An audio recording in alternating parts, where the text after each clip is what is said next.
It's actually scary when you think about it because he's only 24.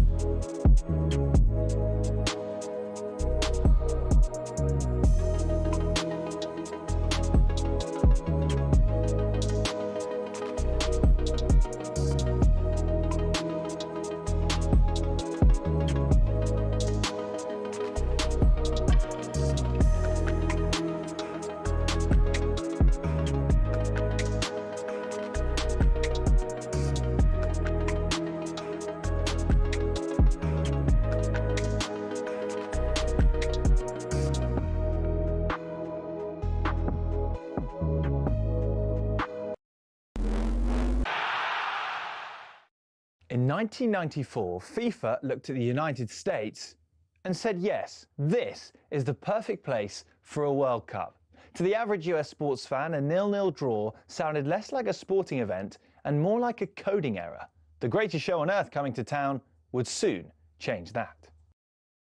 Because it was America, they didn't just host the World Cup, they supersized it. The opening ceremony was like a Super Bowl halftime show and saw Diana Ross miss a penalty from 6 yards out, wide of a goal designed to collapse as the ball hit the net. Despite the miss, the goal collapsed anyway.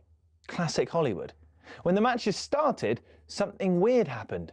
Americans actually showed up. Sure, half the crowd were probably wondering when the quarterbacks were coming on, but the energy was infectious. The cultural mashup was glorious. International fans arrived expecting traditional football fare and found stadiums pumping out star-spangled scoff snacks. For the US, nothing said the beautiful game quite like a processed platter. And the heat. Games were played in blistering midday sun to please European TV audiences. Players were practically melting on the pitch, while fans in the stands were getting sunburns shaped like replica jerseys. Can you imagine the tan lines if England were there? Pfft, nightmare. On the pitch, we got pure theatre. Babetto's baby rocking celebration, Maradona's last international hurrah, and ultimately a final that ended in the most American way possible, a dramatic shootout, with Baggio launching his penalty straight into the California stratosphere.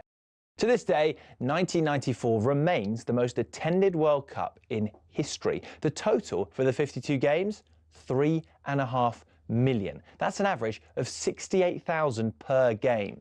America didn't just survive the invasion of a foreign sport, it birthed Major League Soccer because of it. Beckham, Messi, they don't go if it wasn't for USA 94. Turns out all it took to hook the States on the world's game was a little bit of 90s magic and a whole lot of nacho cheese.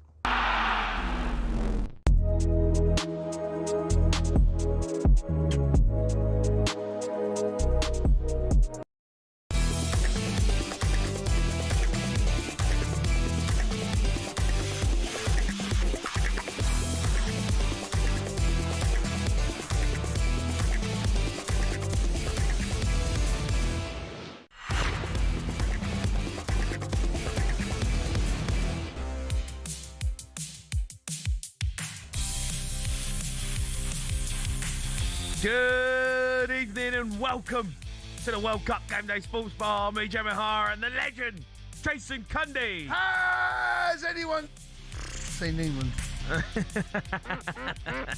England make hard work of it, but they get the job done. Harry Kane saves England, takes us to Mexico. What did you make of that performance? Was there ever a moment you thought we were going out? Yeah, about 80 minutes of it. Also, we've been talking about Spurs, because we are back. Oh, do me a favour. Spurs are back. Spurs are back. Oh, you're spending money now, are you? Spurs are back. Back where? Back where? Back. Back where? Spurs back. Back where?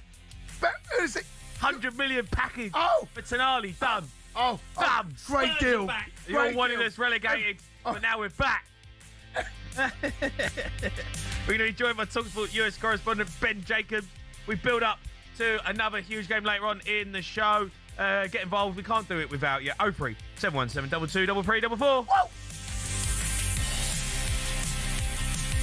Oh, dearie me, dearie me. How are you? How you feeling? Hello, matey. How do I feel? I feel totally drained. My ears are still buzzing from you and I doing the shouting. My voice is gone. Yeah. Doing the show from the Redwood with Gabby on the Sports Bar special show. Not having it, mate. Not having us. Not having it? No. I'm not having that. That performance is unacceptable. It's embarrassing. Against a side which we all knew were going to be who they were on the day. That's like, I don't know if we did know, though. No, I don't know if we expected that. No, First 20 minutes, mate, we looked shell-shocked. We did not expect Congo to start the way they started. They pressed us. It was not a low block. But we knew it was going to be a tough game. And it's a little bit like we thought, we can walk out there. I'm not having it. I'm not having Tuchel's team. I'm not having the first half performance. Unacceptable, I'm afraid. That is not of a level. And do you know what? I'm going to say it. Embarrassing. It was embarrassing. That bad? Yeah. First 20 minutes. No, the whole first half, embarrassing. I'm not having that first half. I'm not having. There was no intensity. Where is the joined up thinking between the back four, the midfield two, and the front three and Kane? Where was it? Well, it was in your words, shambles. It was a shambles. It was a shambles. No, we was all over the gaff. I've got no idea who were we? What were we trying to do? What were we trying to achieve? Congo came out, and credit to them, they did. When we saw a 4 at the back, we all saw it, a 4-3-3, and we all saw it's like adapt, mate. No, there is no in-game management on the pitch to adapt to what's going on. It took us well over an hour to adapt to what they were doing. I thought we were pathetic, and we got lucky tonight. We got out of jail. There's no doubt about it. We're out of jail, and only if we play like that again, we're going to get rinsed in the Azteca. We're going to get rinsed. This is anywhere near good. Now, I'm not saying we can't do it, but against a team like Congo, for them to bop us off the pitch in the first 45, so the front 2 or 3 were pressing. No one else was.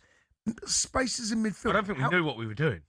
We didn't know what we were doing. We didn't know. How open were we at the back? Oh, it was embarrassing. It was one of the worst performances I've ever seen. It reminded me a little bit of Iceland under Hodgson. It was just unacceptable. I'm not celebrating this win. I can't celebrate it, mate. No, I can't celebrate it. No, you did in Redwood. Yeah, it's more relief. It's more relief, Joe. No, I know what you mean. There's a relief about. No, of course. It's like getting out of jail, and it's down to Bellingham and Kane. They're the only two. Everyone else, no. We're miles away, mate. Miles away from me. I watched France last. Sorry, my voice has gone. I watched France last night. We cannot compete at that level. We got no chance. But we did. We did compete at that level with Southgate. Well, we're not right now, mate. We're not competing. We're not. We're going to limp. We're going to limp through, which we have tonight. Limp through, and we are going to get find a way to get. We might bluff our way past. I don't know, but there's no way on this earth if we play like that, and that's the caveat. If we play like that, we're getting anywhere in this competition. I don't see that. What more we got to offer though, apart from Bellingham and Kane? Nothing. Like there's absolutely nothing. Like, it's embarrassing. The wide men were shocking again. I don't know who we are. Rashford. No. Like, come on, lad. Come on. No, but make something happen. Do something for us. But Jay, you can point the finger in one direction. The truth is, collectively, we are nowhere near a unit. We're not a unit. We're not a team. We're not. We push forward. Tell you what, though. You say we're not a team, and I hear you. I do. And there's so much wrong, right? But showed some balls. I don't think we did, mate. I don't think we did. We won the game. Yeah, I didn't see that. The goalkeeper should save it from the Kane header, and that changed the game. He had a brilliant game up to it. Should have had a penalty. We should have had a pen. But I don't want to talk about that because we didn't deserve that. I want to talk about an open play in the game. What did we do? How many really opportunities did we create? How many chances did we create in open play. And how many times do we really make them look vulnerable? None. I'm not having it, mate. I'm not having it. We are. We're so bad. We're really bad. No, but Jason, we're bad. No, right. No, we're bad. Listen, no. I'm on board with what you're saying. I am. I'm totally on board. Like, it was embarrassing to watch first 25 minutes. The first 25 minutes, I couldn't believe what I was watching. Then hydration break happened. Tuchel had a chat with them. We did look a bit better, but still nowhere near good enough. But we started to create some chances. But the first 25 minutes was unacceptable. You cannot go into a World Cup knockout game and play the way we did for the first 25 minutes. But Jay, it was unacceptable. Jay, what's going on? I don't know what what's going on, Jace. I don't know what we are. What's going on? I'm not convinced. What's happening? What's happening? What's going on? What's happening there? What did Tuchel say to them when they left that dressing room to go out for the first half? What was his parting words? What was his parting? Come on, here's what I want to see. This. Give 3 pieces of advice when you go on the pitch. What I want to see? Honestly, it was an absolute shambles. It was so bad. You're watching going, oh, no. It's almost like they'd been out last night. That's what it felt like. Jay, it was so bad, mate. Mate, we got out of jail There's tonight. so much to talk about, and obviously we're going to take calls, but I have to talk about the fact that we don't look like we've got any players in the team, apart of, like, obviously Kane, right? He'll win you a game, and Bellingham.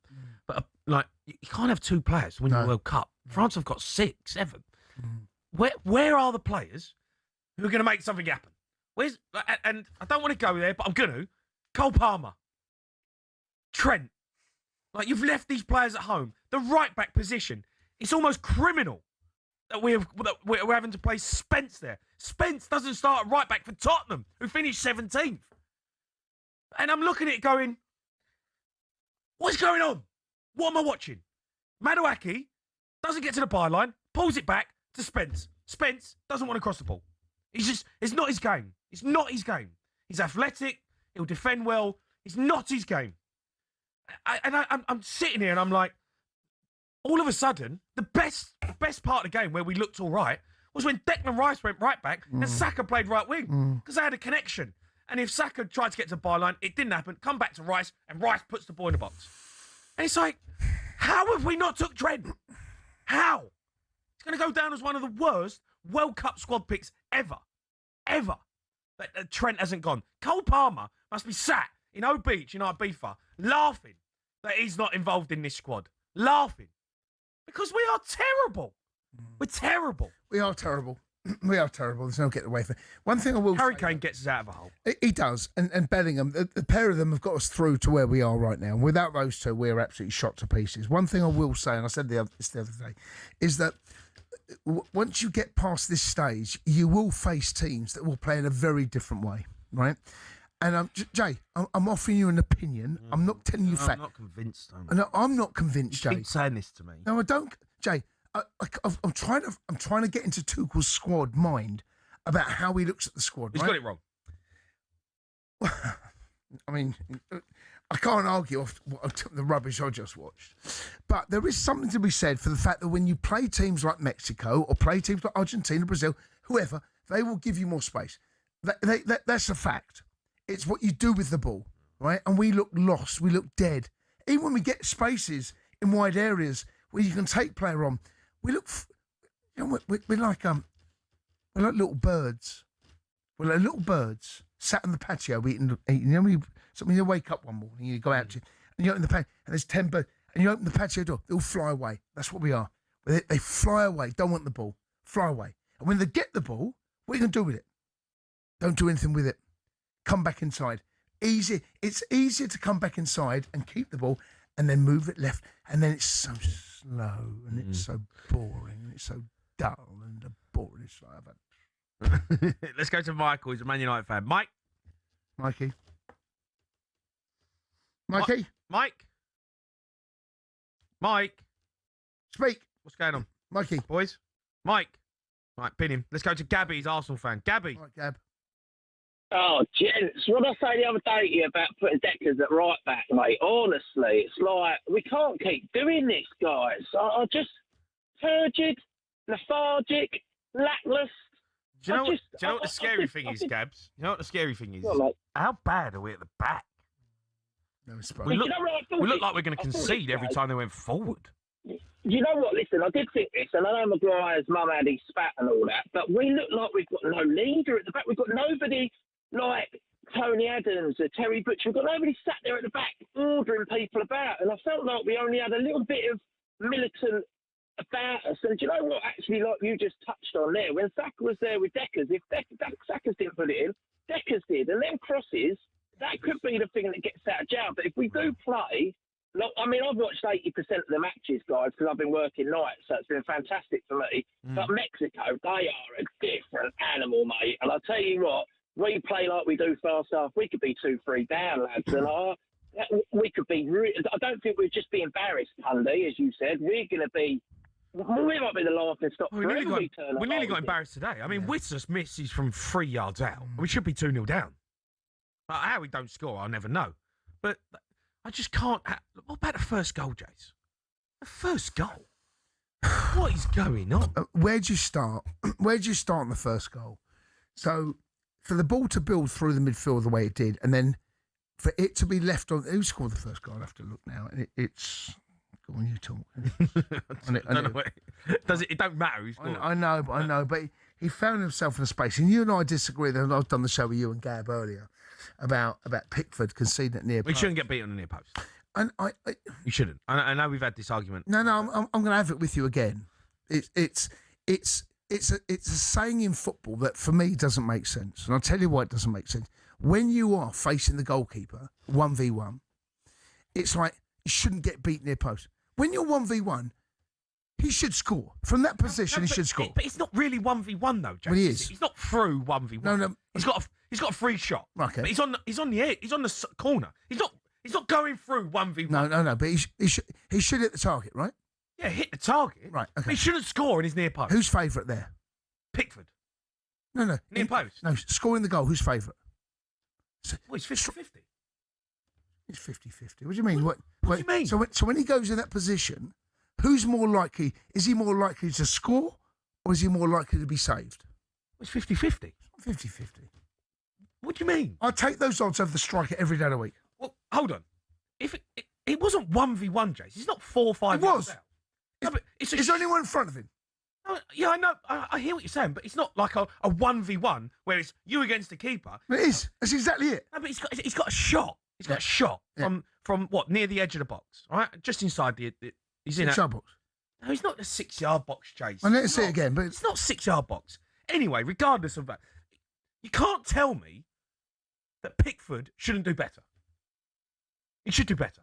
But you can't blame Pickford. I'm not fully blaming Pickford because the defending leading up to the goal is absolutely disgusting. Okay, Disgusting. Disgusting. All over the place. I know that bit there. And when Pickford's in that situation, everyone says it makes me laugh. Right? I'd love to know anyone that's out there now about a goalkeeping coach never should get beaten near post. You shouldn't. Why not? Because you're standing at the near post. But then okay, let him score far post. That's okay. I'm not saying you don't let someone score far post, but it's more difficult to put the ball in the top right hand corner. Is it? Of course it is. Is it? The keeper's standing next to the post. No, but when you're a goalkeeper and you're 1v1, and he is 1v1, whether you like it or not, I don't get this, and I never understood it. And it's like a truism when you grow up as a kid: never get beaten near post. Why can't you get beaten near post when you're up against a striker who's got an angle to shoot either that way or that way? I don't get it. Don't get it. Someone tell me. Get David Seaman on the phone. I'm going to text Seaman. I'm going to phone him. Okay, fine. But I don't know what you're on about. I don't understand this. Here's the thing. Should never. Sorry, that's right. Should never get. Pickford should do better. I agree with that. Okay. But should never get beaten in the near post. Not having that. That phrase has got to change. He shouldn't have got beat by the near post. No, there you go. Stop it. Keep your calls coming in. What are your thoughts on the England performance? Let's get an update from Wimbledon. Lisa O'Sullivan has been watching for talkSPORT. It's another late night date with Novak Djokovic. The roof is on, so are the lights, and Djokovic already leading Stefanos Tsitsipas at 5-3. He's got a point here to take the first set, serving at 40-15. The Greek was hoping to halt a run of 11 defeats to the 7-time champion in their first meeting on grass, but Djokovic means business as he completes the first set. Earlier, Barbora Krejcikova needed an 8th match point to get past fellow French Open champion Mira Andreeva. The Czech looks to be rediscovering the grass form that took her to the title here in 2024. Coco Gauff had a close shave. She powered through in the end, but straight sets wins for Yannick Sinner and the women's top seed, Aryna Sabalenka. Okay, thanks, Lisa. You are listening to World Cup Game Day Sports on talkSPORT, brought to you by Burger King Burger Buddies. Total tournament satisfaction delivered by the experts. Order now on the Big app.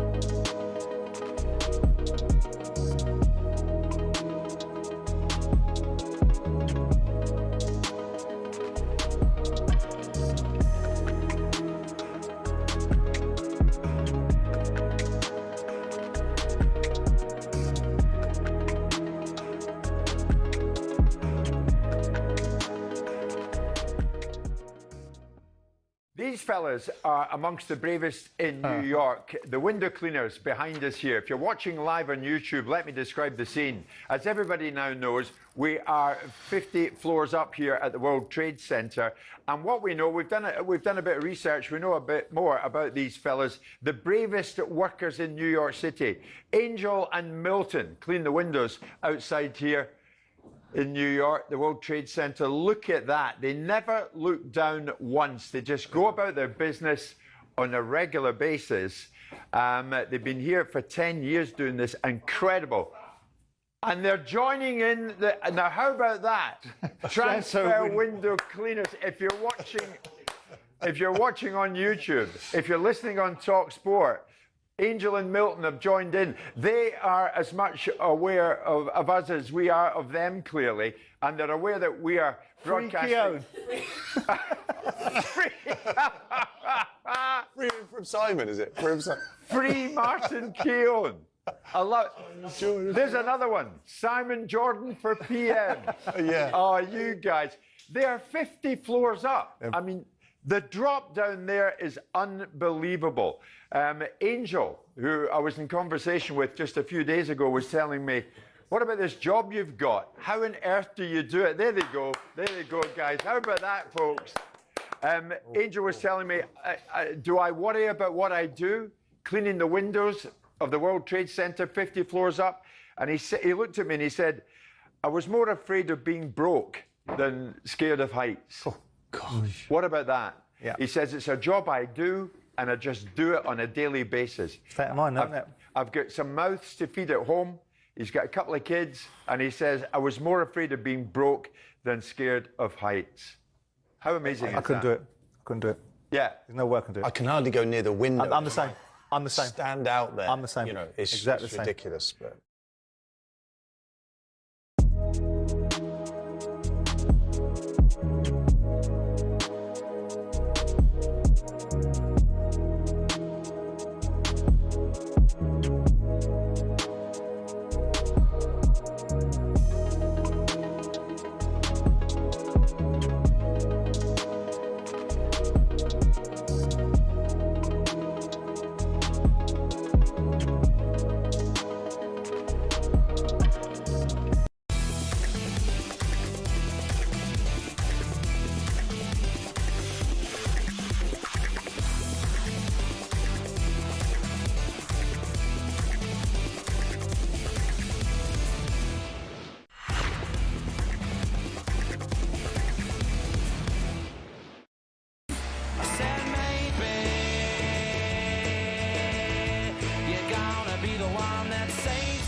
the captain delivers again.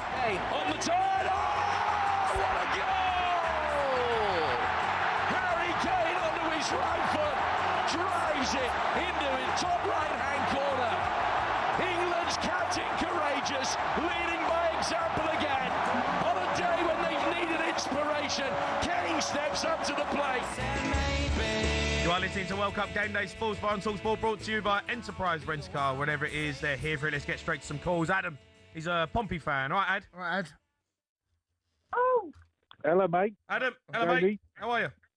Jason, yeah, I love you too. You're the best. Thank you. But I disagree with what you're saying. Go on. We won. Yeah. Surely that's all that matters. Surely. Of course it was. Yeah, of course. Go through. You can't not go over the shambles of the performance, though. Mate, we had loads of chances. We was good. It wasn't good, Dad. It wasn't good.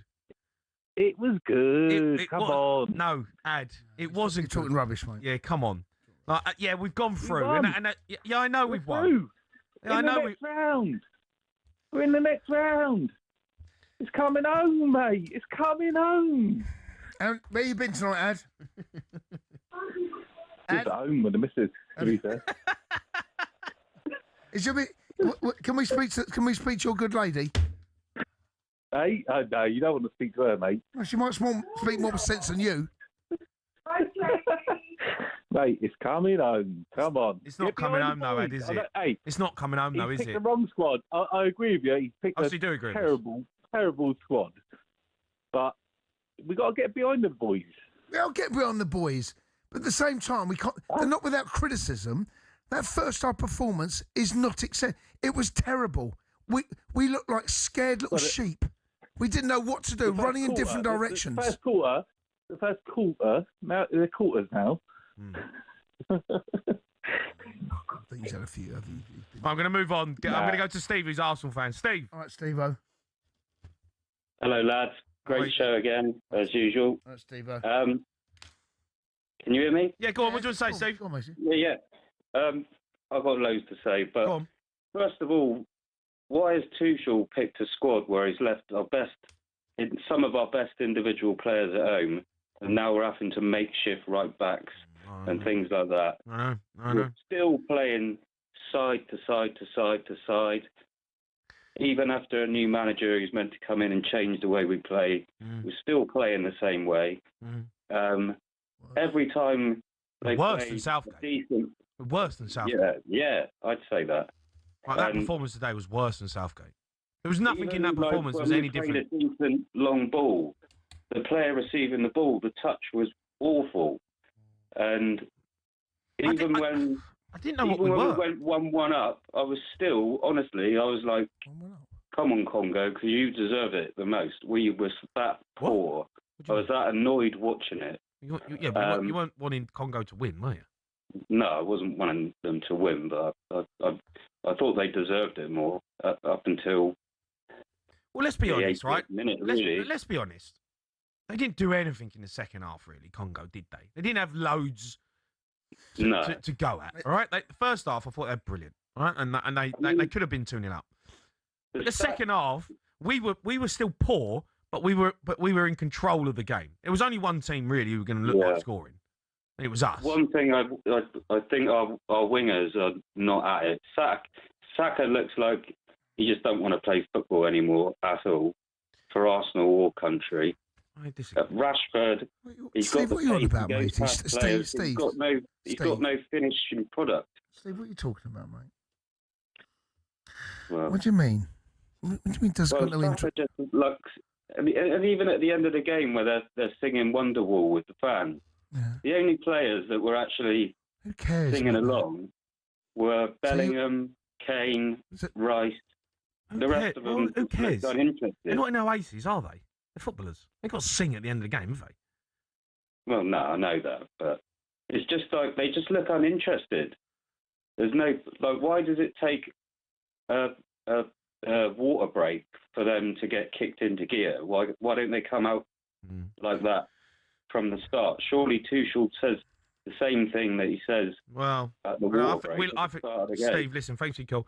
I thought we looked shell-shocked. I think Tuchel has got to take this. And I went after Tuchel the other day against Congo. I think you got a lot of things wrong. I'm going after him again. This is unacceptable. You prepare the squad and the team for what's coming. We looked so unprepared. So we all expect the 5 at the back, right? Yeah. That's what we expected. When he sees the team sheet, he's got to work out. It's a little bit like Congo that first half. They were bopping that ball around, and we were, there was no joined up thinking between the back 4, the midfield 2, the front 3, and then Kane. Nothing. No, not moving in unison. There was closing the ball down, jogging. And by the time you get there, whoever it was, that midfield 2 were exposed, turning on the ball, head up, bopping it about. For me, that's on Tuchel. There has to, as a unit, press as a unit. Either we press as a unit or we don't. Can't go 1s and 2s. You're hunting packs. Can't do that. Shambles first half. I'm not having it. All right, keep your calls coming in. We're getting team news ahead of Belgium v Senegal as well. 03717 22 3344. You're listening to the World Cup Game Day Sports Bar on talkSPORT, brought to you by Burger King Burger Buddies. Iconic winners delivered in the box every time. Order now on the BK app.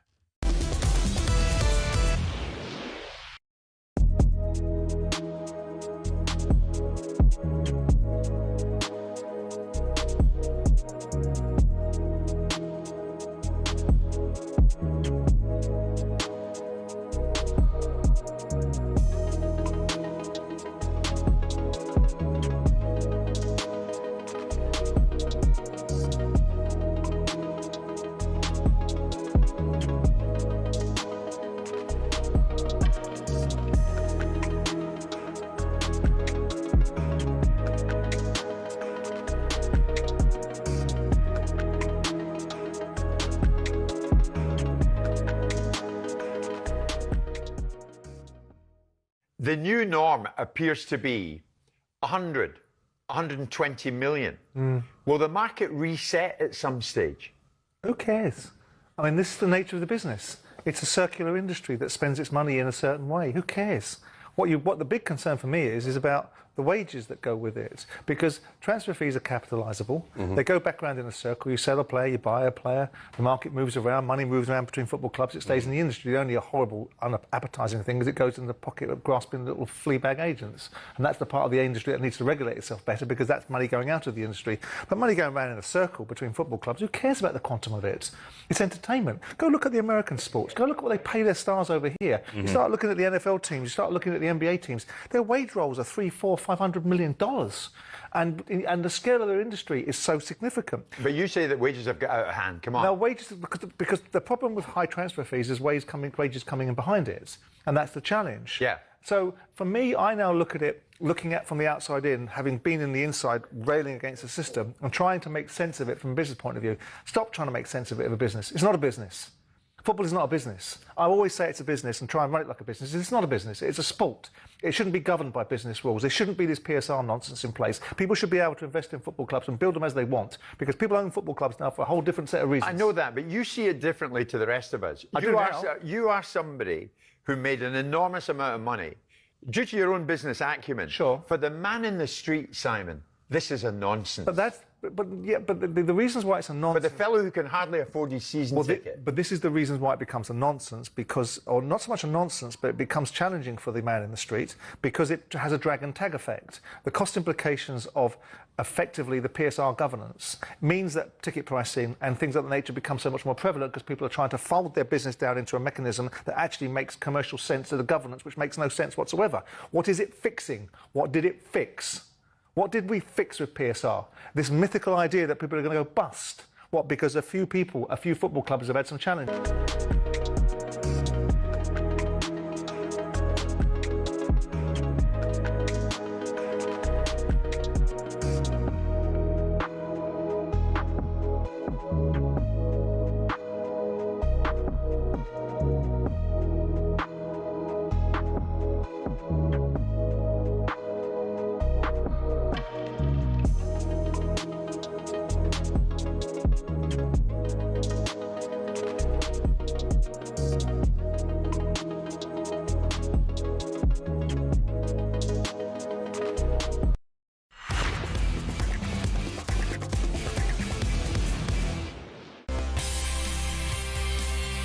listening to the World Cup Sports Bar on talkSPORT, brought to you by Enterprise Rent-A-Car. Here for it. Book now, enterprise.co.uk. Don't forget, a round of 32 tie between Belgium and Senegal is live this evening on talkSPORT 2. We can now get team news from our commentator, Ian Dunter.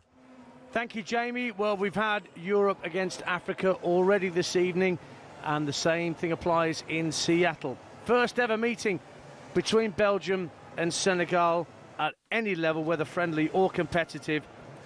Both teams scored 5 goals in their last match. For example, Belgium 5-1 winners against New Zealand. They are unchanged for this tie against Senegal. So Courtois in goal, making his 19th World Cup appearance. Castagna, Mekele, Théâtre and De Kuyper in the back four. Tielemans and Van Aken holding in midfield. Doku, De Bruyne making his 17th World Cup appearance. And Trossard behind De Ketelaere up top. Lukaku amongst the substitutes.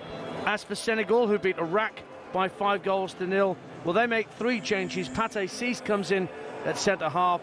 Papa Gueye comes into midfield for Camara. And Iliman Ndiaye of Everton gets his first World Cup start in place of Mbaye. So it's Diao in goal, a back four of Diatta, Ciss, Niakate and Jacobs. Diarra, Idrissa Gueye and Papa Gueye are the 3 in midfield, and a really fearsome-looking front 3. Ismail Assar with 4 goals to his name already at this tournament, with Sadio Mane one side and Iliman Ndiaye the other side. Alvin Martin is my commentary partner. We're on air from 8:45 on talkSPORT 2 for full commentary of Belgium against Senegal in Seattle. OK, thanks, Dan. We'll get back to it for any big moments. Let's go to Jay. He's Arsenal fan. All right, Jay? All right, Jay. Evening, boys. How we doing? Oh, amazing. I'm all right, Jay. I'm all right. I tell you what, I'm drained from watching that game. Really drained. Yeah, I feel you. I mean, I said, like, I'm not as downbeat as that Arsenal fan was just on, because, like I said, you do have to win what's in front of you, but that first half performance was terrible. You can't also, you keep going back to that Harry Kane well. However good he is, at some point, that well is going to run dry, and we can't keep relying on that. And I said before I came on, and it's kind of a moot point now because we've won the game and we've got through to the next round. But at one point, if we'd have gone on and lost that game 1-0 to Congo like that, I reckon that is a more embarrassing situation than you had when we were in the absolute doldrums at Rio against Iceland. Yeah. It would have been worse than that. And this is supposed, and the reason being, those teams were a mess. They were in disarray. They weren't teams. And everything that's said about this England team now is they're a great team. They all like each other. They all get on. And these are supposed to be players at the peak of their powers. Those teams in the past were like a mashup of a load of players that didn't really get on that well, didn't play that well as a unit. And supposedly, all we hear is that these boys are a great team and they love playing with each other as a group and all of that. But that first half was a wake-up call for them to say, we have got to knuckle down. How many wake-up calls can we have? I mean, crap against Ghana, crap in the first half against Croatia, crap against Panama, and crap against Congo. Like, we're crap. But we actually are. But somehow we're through. I don't know why, you know, everyone's saying that we're this great team. We're not a great team. No, we're not. We're not a great team. We're not. We're miles away from being anywhere near a good team and great. I'm looking at it going, I mean, the first 25 minutes, I mean, we were sat there and I couldn't actually genuinely believe what I was watching. No, it was one of the, it was so like, bad. what am I watching Burnley play? So bad. Like, what is actually going on here? Like, how bad is this team? You know, we're playing crossfield passes. Touch was going out of play. They're passing it out of play. Even simple passes going out of play. When Congo looked like they had decent possession, they weren't getting tight. They're going forward. I'm we thinking, look so vulnerable. They're going to score. We look so vulnerable defensively as well. Jeez. I mean, no, we haven't even come up against a decent team yet. No. We haven't actually come up against a proper side. We've come up against some makeshift sides, and we've come up against some teams who are resilient and got. And the fact we got Kane and Bellingham, we can get out of jail. That's what happens tonight. We got out of jail. Out of jail. Something's got to happen on the right side of our team. All over the pitch. I mean, Spence and Madueke just don't work. It don't work. It don't work.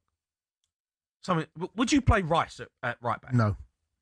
I would. I'm not playing Rice at right back. Why? I'm not. What's the point in playing midfield? No, because Elliot Anderson and Rice doing nothing together. No, listen. You can't solve one problem because you weaken another.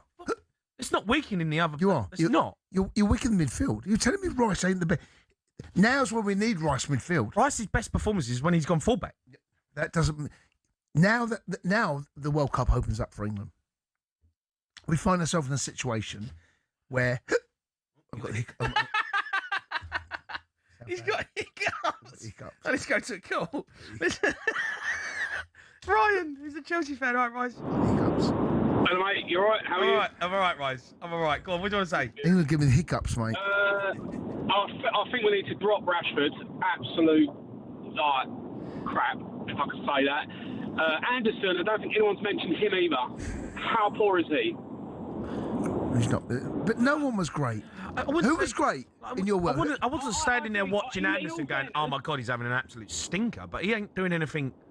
He's not doing anything that warrants him like going, "Oh my God," like Bellingham and Kane. But no. Yeah, but he's got Declan there to make him look good. And Declan Rice, I think, out of all the players, were probably the best player. And I say that because he adapted to that right back quicker than Jed Spencer's had in the last few weeks.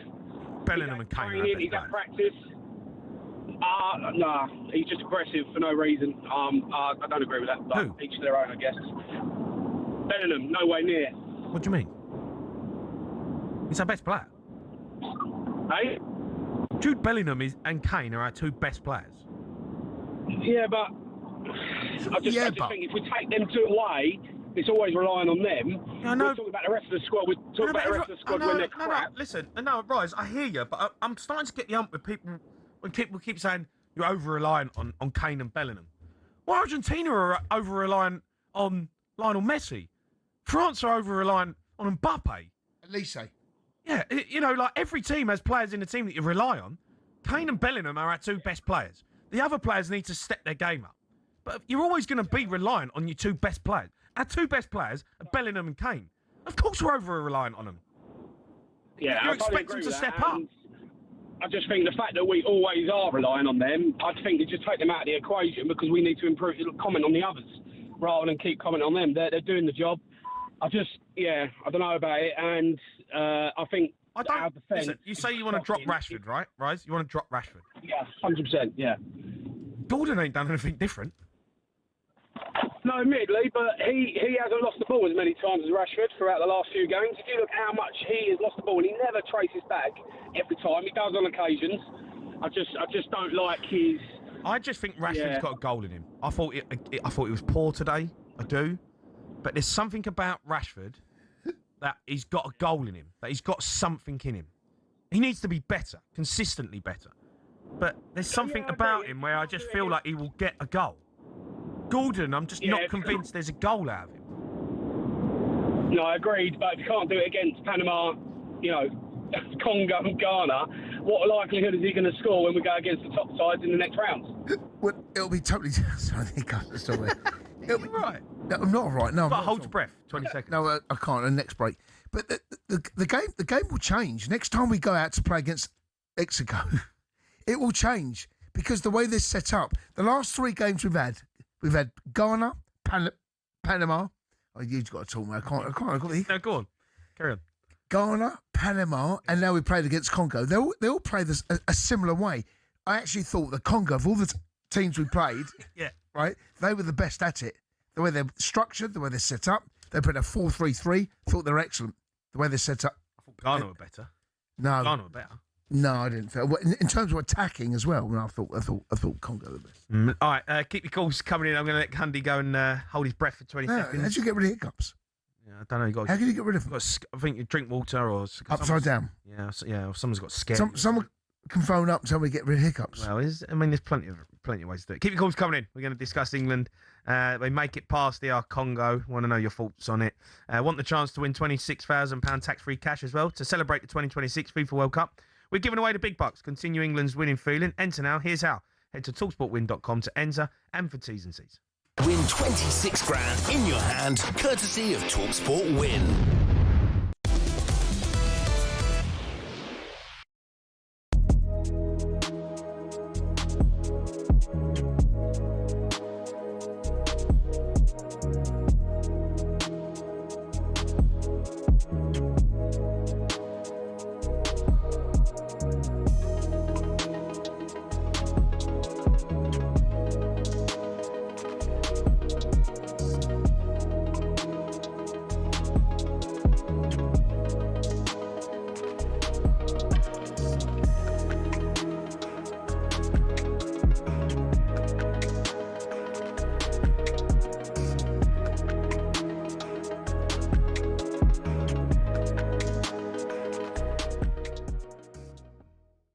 really bizarre situation what's going on with German football at the moment. Why do you think it's been total freefall ever since you guys won the World Cup in 2014? I think there's been a certain amount of arrogance in the German camp and the FA. I think we've been living in the past since 2014, really. Nothing's really changed. I think the football is the same, very possession based. We haven't really got any mavericks that can turn games around. We saw that last night. Leonard obviously is a big miss from the World Cup before he got injured. I think he could have made a difference last night. But in terms of that, I think it's been really, really slow football. Boring at times, and when it gets physical and when we play against teams that are a little bit more athletic, I think we struggle. We've seen it in the group stage too. When you watch the Ivory Coast game, I think we got lucky there. We should have probably lost that as well. So, and Ecuador was a real eye opener. And what we failed to do after the Ecuador game was to be honest, in the press and in the team, it was kind of brushed aside as in, well, we were safe anyway kind of thing. So we took the foot off the gas, and that showed last night. Good morning, Robert. It's Manu. Looking good, mate. Yeah, you too. Well, who is responsible for this mess? The manager, the players, all together? I think it's been a combination of all what you just said. I think when you look at the game last night, could the players have done any better? I think, yeah, they could have done. I think they played with themselves. Once they went 1-0 down, they sort of stepped up a little bit. But I think, we just got stuck in thinking the Bundesliga is great because we have full stadiums. But we didn't innovate really after the 2014 win. And we're just confident. We were too confident, really. We always say, we're Germany. We're not anymore. We haven't been since 2014. And unless this kind of attitude changes.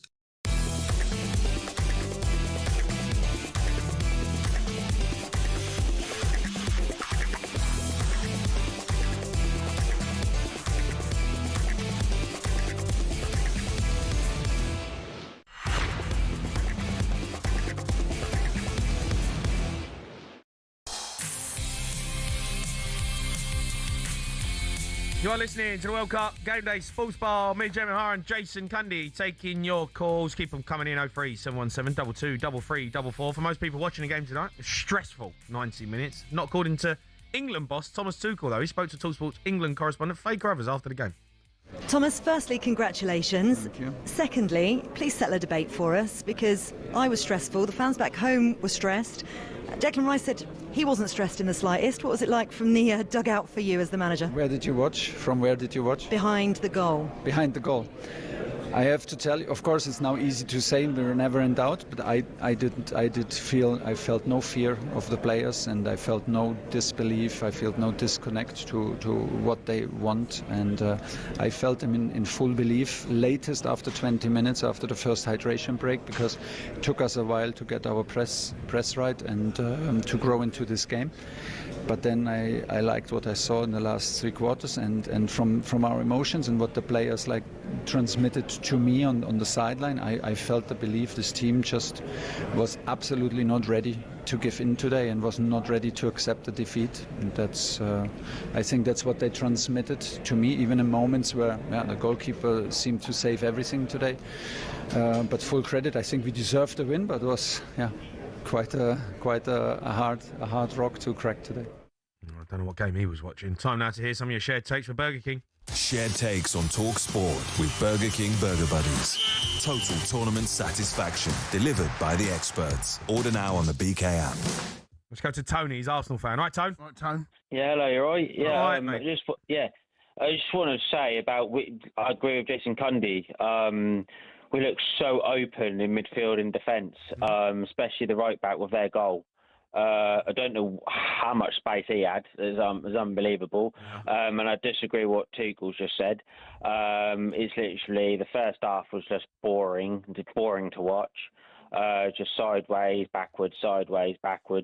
It's like this. It's how what the Premier League is. Sorry, I'm going to the Premier League. Sorry about this. It's in my head. Sorry. But what about your mob though? The Arsenal players. Yeah. What's up with them? Yeah. I look miles off it. Yeah, they are definitely Miles off it. They look dead on their feet. Yeah, Rice looks. He looks knackered. I will admit that he did look knackered. But I will say, I want your intake on Spence. Some couple of people in the pub where I was at, they didn't like his touch when he gets the ball. He takes too long for his decision. I don't know if you agree with that, and I don't like his touch either. I don't know if you agree with that. Well, I mean, I've got to be honest, right?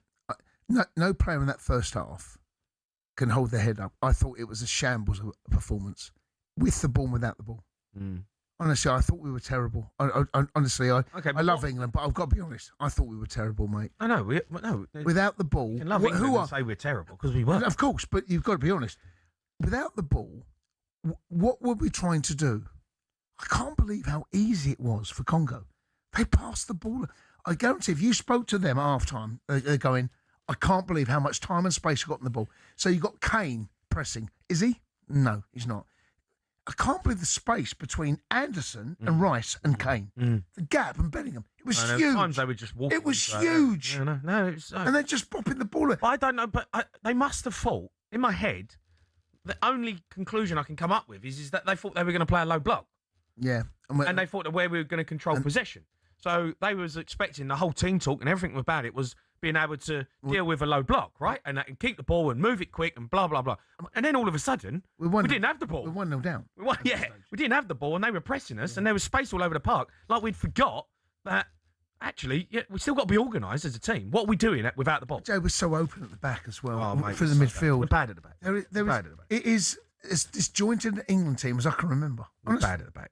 I don't know what the answer is. I don't know what the answer is. And if you go back to Southgate, right, for all the criticism that we had of Southgate, right, and he was a pragmatic manager and he likes to be tight, compact, there was none of that. But if you're not going to be that, you've got to be something else. Tone, anything. Tone, what would you do now going into the next game against Mexico? Because it's going to be a different game, though, isn't it? It's going to be such. Spence, obviously, look, it's going to be such. He struggled a little bit, right? The problem, listen, I ain't got a problem with Spence defensively, you know, and his pace and his athleticism, you know, is good, but his connection with the winger is awful, and his delivery into the box. I watch him play for Tottenham. He ain't a good crosser of the ball. Like that's not his game. So I don't.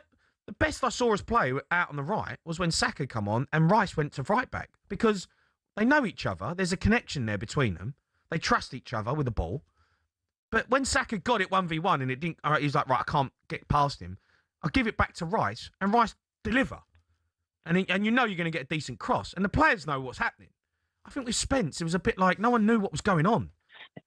Yeah, I was going to say, I agree with that. The one change I would make is Mainu for Anderson. I'm not too keen on Anderson. I don't know what it is, but I just don't like him. I don't know what it is with his game. I don't know what it is, but I definitely would have Mainu in there. Mainu in there, 100%. That's not going to happen. That ain't happening. That ain't happening. It's a big call. It's a big call. Listen, we look leggy. We haven't played a minute in the World Cup. We look leggy, by the way, in midfield. When we look leggy all over the place. I'm so leggy. I'm so disappointed. Look, I understand the group games are they're tricky. They really are. It's about getting out.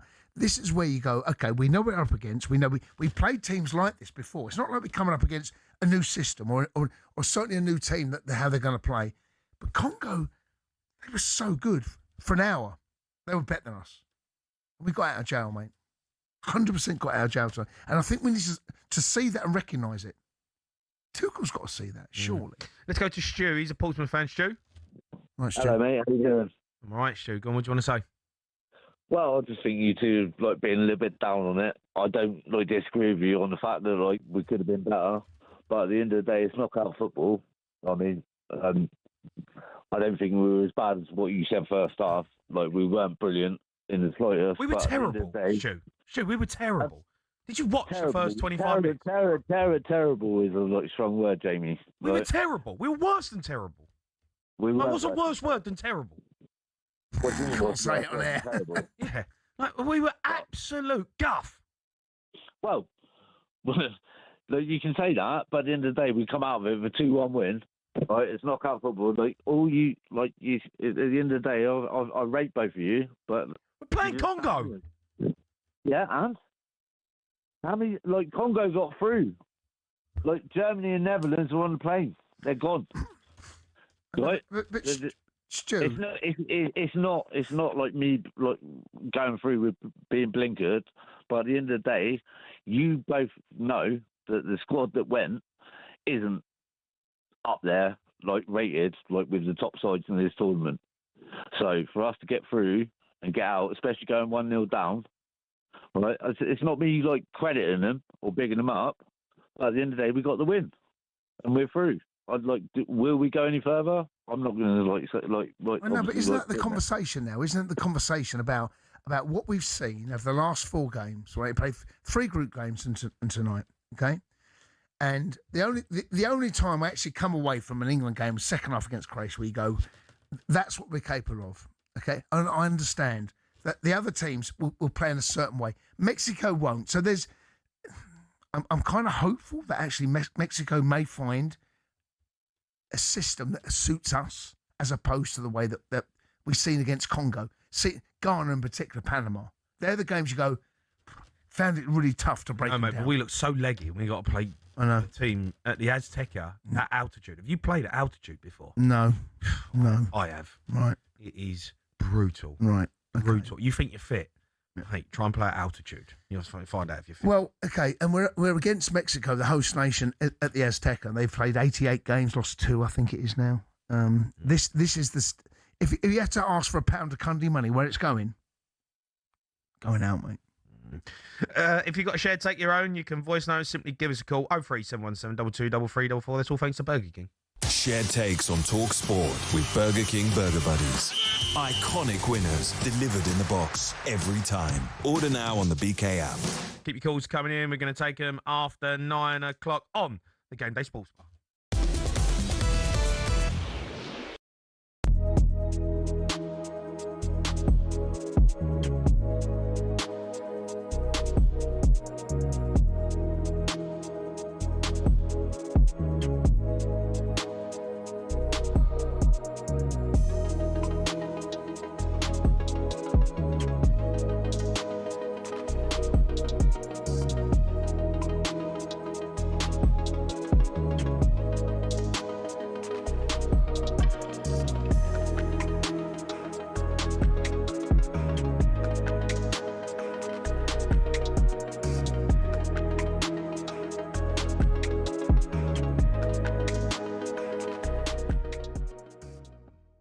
I think as well, when you lost the last final to Argentina, how they lost it. Yeah.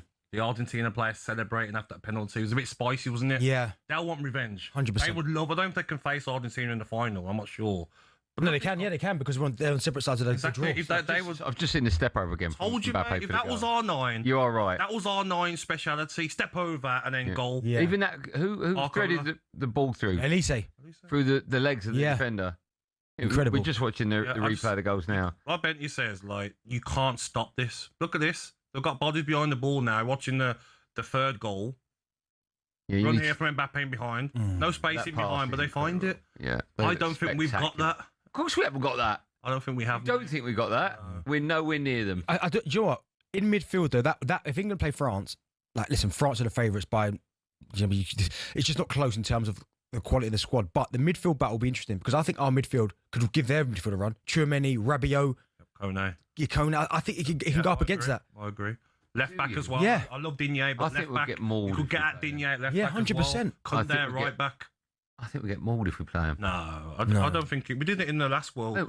We're questioning whether we're going to beat DR Congo tonight, and you think we're going to beat France. Yeah, but that's more to do with that's more to do with the well, not so much the climate, because I think it's in the air-conditioned stadium, but that's more to do with just the situation of the game and stuff. But those quality, I think England will raise their levels when they play against France. They'll probably still get beat. Do you think we can beat France? Anyone can beat anyone. Do you think we can beat I France? watched Cape Verde draw with Spain. Yes, I know, but that was the opening game in the World Cup. Still. Do you think we can beat France? I think we can, but I don't think we will. Well, Andy, like I said earlier, the first team to open up against England, Rashford will fancy his chances against Cundy. If you've got Saka, maybe a bit better fitter, or Madueke, whoever it is, will fancy their chances against Digne, a left back. And Rashford knows Cundy. We've just spent a season with him. Exactly.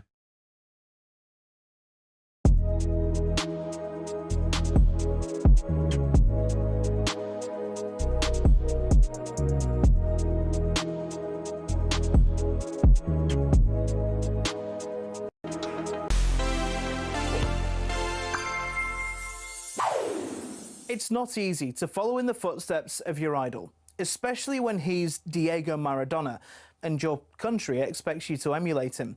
That was the burden Lionel Messi would carry on his remarkable World Cup journey. In 2006, a baby-faced 18-year-old Messi scored on his tournament debut in a 6-0 rout of Serbia and Montenegro, but Argentina would be knocked out by Germany. By 2010, Messi was the best player in the world and under pressure to inherit Maradona's crown. But again, it didn't go all that well. He didn't score a single goal, and for the second tournament in a row, Argentina would be knocked out in the quarter-finals by Germany. A year later, Messi was made permanent captain of his country, and the pressure ramped up further. Their last major honour had been the 1993 Copa America. Anticipation was off the scale in 2014, which was surely their year, right? Argentina battled to the final, but who was waiting for them? Germany, and they nicked a late goal in extra time. Messi had fallen at the final hurdle, and the golden ball was no consolation. By 2018, patience was wearing thin, but a disaster of a tournament saw Argentina finish second in their group and go out to France in the round of 16. This was never going to happen for Messi, but hope began to return. Messi lifted the Copa America in 2021, so going into 2022, the tension in Argentina was palpable. Messi and his team scraped through the groups and then got past Australia, the Netherlands and Croatia. France and this guy awaited in the final, and it was one of the great World Cup spectacles.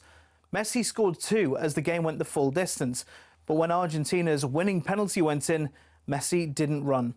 He sank to his knees. All that waiting, the trials, the pressure, the anguish.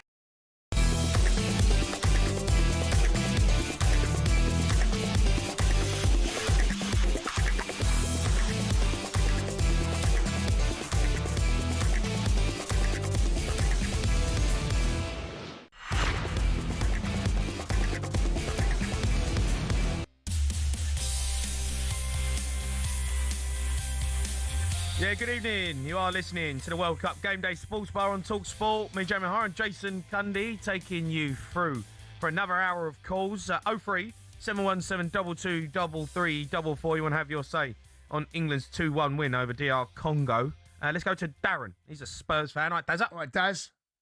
Good evening, Mr. Cundy, Right, Mr. Daz. Tottenham through and through, How Mr. are we? O'Hara. We're good. Spurs are back. Good. Spurs. I was going to hope you didn't get me done to copyright because I was just about to say that.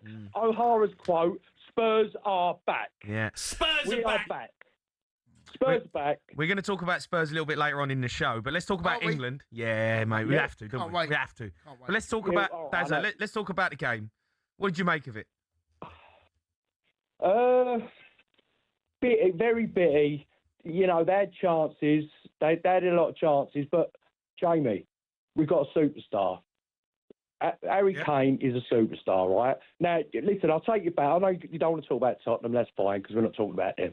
But let's go back 10 years when they all said he was a one-season wonder. You remember that, Jamie, didn't you? A lot of people turned around and said, he's a one-season wonder. He'll score goals. The guy is a superstar, mate. Yeah. He's an absolute superstar. And he saved England yet again. How many records is he going to break? Darren. Forget Spurs. Jason. Forget Spurs. Forget Spurs. Everyone knows how good he is, right? Yeah. And I remember that one season one. But I was in the camp that he is an absolute wizard, right? He is one of the best strikers in the world. What do you want? What's your point? You My can't go point back 10 is- years ago. Talk about No, today. no, I know Well, what that, he's saying but is I we just got Harry Kane, we got a chance. Yeah, exactly. We've got one of the best players in the world. All right, he's not technically the best player in the world, but he's the best goal scorer in the world. One of. Without foul. One of. He's definitely the best goal scorer in the world. And with him, you've got a chance. Mexico, tough game. Tough game. I think, again, he'll be the saviour.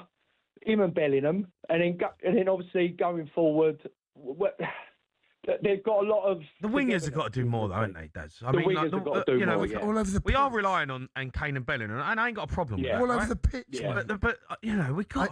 I'm got to hoping show that something. Like, where's the creativity? Where's the imagination? Exactly. Like, where's we're relying where's on the one. players who are getting in a little pocket and then feeding someone through? Well, it, Morgan Rogers, playing a ball Bellingham, in behind, they're the which two. cuts 3 or 4 players out of the game.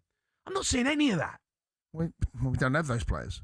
We don't have an Elise. You can't tell me we ain't got one. You can't tell me that We don't have Morgan Elise. Rogers can't do. You can't tell me. Well, Morgan Rogers got one on Saka the pitch. can't come in and drift inside and play a little intricate pass Do you know the through thing, a round you know body. the thing is that really I've been disappointed about this England performance so far, and we're now going to get to the stage where we should see the tournament open up. It's how rigid we are, and how predictable we are, We're like and Stoke. how boring we are. We're like Stoke. We are such a dull team to watch. Set piece FC. And listen, there's some credit in that, but in open play, there has to be more.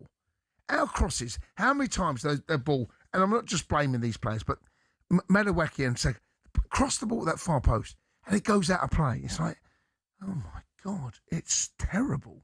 It really is. It really is terrible. How do we get over that, Jace? Is it feels like yet again it feels like it's England being England. Yeah, and like, how do you get over that? Well, it's like Spurs, right? And everyone goes the whole Spursy thing, right? It feels England have got this England thing about them. Yeah. You know, get to a major tournament and it's like, what are they doing? What's going on? I mean, today was baffling, absolutely baffling. That performance in the opening exchanges, it was absolutely baffling. To understand why Congo could find themselves in so much time and space, and we were sat so deep. But it wasn't just the midfield; it was the back line. Everyone. It's like you move together. I've seen teams, average teams, get that right. When you get that right, you're a tough team to break down. We didn't give them out of possession. I thought we were terrible at possession. No, we were shocking. Terrible. That was the worrying thing for me. Terrible. Even when we went 2-1 up, I'm looking at it going, out of possession. We're so we open. still look like we can concede. We look so vulnerable. We play against a top side, Yeah, right? and And now we're going to play against some top sides, Yeah, we're right? going to get ripped, mate. If we play like that, we're going to get ripped. I promise you. We are nowhere. There is no cohesion. There's no. You get partnerships over the pitch about. Yeah, but that's what I liked about Saka and Rice. It felt like a partnership.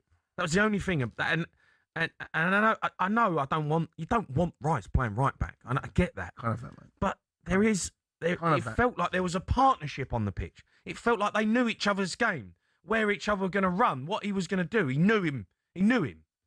Like, I'd say Kane and Bellingham have got that a little bit. Yeah. But when I look at the rest of the players on the pitch, I'm watching him, I'm going, they don't know what they're doing.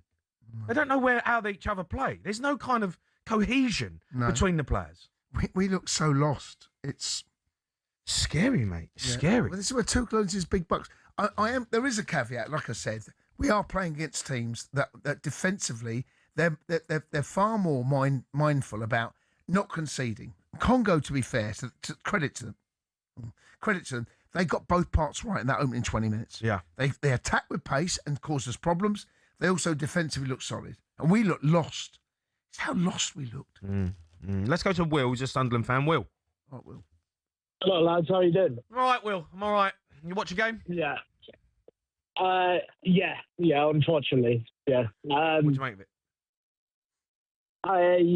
I came out with one thing from it, and I don't like saying it because I'm a Sunderland fan, but I think we should start Dan Burn at left back the next game. I don't know what you guys think. It's probably not going to be a popular opinion, but I thought Riley was moving inside a lot, putting off Rashford's space, and the first goal came from him, being in the middle of no man's land, and Spence is left to deal with it. So Will, I think get a left footer who's going to overlap one of the wingers. Will, what are you on about? Yeah. What are you on about? Dan Burn's a centre half. You want him to overlap as a left back? No, with Dan Burns. He has played left back a fair bit. He ain't an overlapping left back. Overlapping, is he? He's a centre half. Well, O'Reilly's pretending he's in midfield. Yeah, but I don't know if the left back position is like it was the problem today. Like I think it was. I think it was. And Dan Burn's the answer. Well, who else have we got? You know what I mean? I have to say, I'm surprised. Didn't take Lewis on. I've got to say, Nick O'Reilly, who we're all a big fan of, struggled a bit in this World Cup. He hasn't quite adapted, has he? Done all right today. No, but he hasn't quite. I don't think he's adapted the way that I thought he would. I thought he would be one of the players you look at and he can rely on when he comes in midfield or overlap. I don't think. But Dan Burn is definitely not the answer. if that's the case, Dan Burn's not the answer. Listen, Will, I appreciate the kill, but Dan Burn is not going to be the answer at left back for us. No. It's just not going to be. No.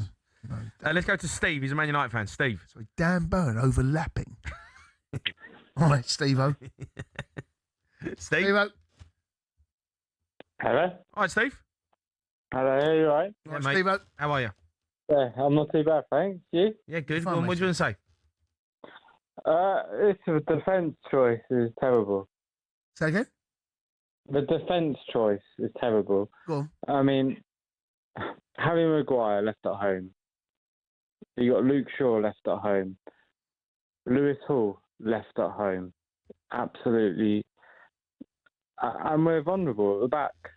I just don't understand it. No, I can't disagree with the fact that we're vulnerable.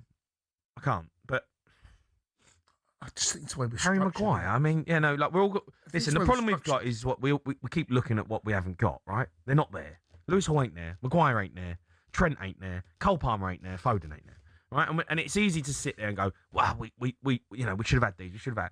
This is what we've got, and they're good players. Konsa and Gay are good players. Nico O'Reilly's had a brilliant season. The structure of the team needs to be sorted. That's the problem. That's the most disappointing aspect about this World Cup campaign under Tuchel, and I felt that Tuchel would get that right. How can we be so open? In all the games, we look vulnerable. In all of them, in every game, there's not been one game you go, we look solid. Not one game. No, I hear you. I'm not convinced with Pickford either. No, we've had this conversation. I'm not convinced, mate. I'm not convinced. But what's the answer? Well, there is no answer because you ain't going to drop him, are you? No. Trafford is the future, I think, for England. Yeah, maybe. But right now, now obviously, you're hoping Pickford, is still the guy because he has been the guy for a long time. I think he is. Oh my word! I think he's still out of Senegal not scored. I think he still is the guy, but it's not like we've got someone else who's like Joe Hart at 24 behind him. It's not like we're waiting for someone else to emerge as the next master. No. I hear you, but I'm worried. The back five, I'm not happy with. No, we look very, not happy. Not happy. So unsure. Time now for a score update with Burger King. Game Day Live Update on talkSPORT. Brought to you by Burger King Burger Buddies. Total tournament satisfaction. Delivered by the experts. Order now on the BK app.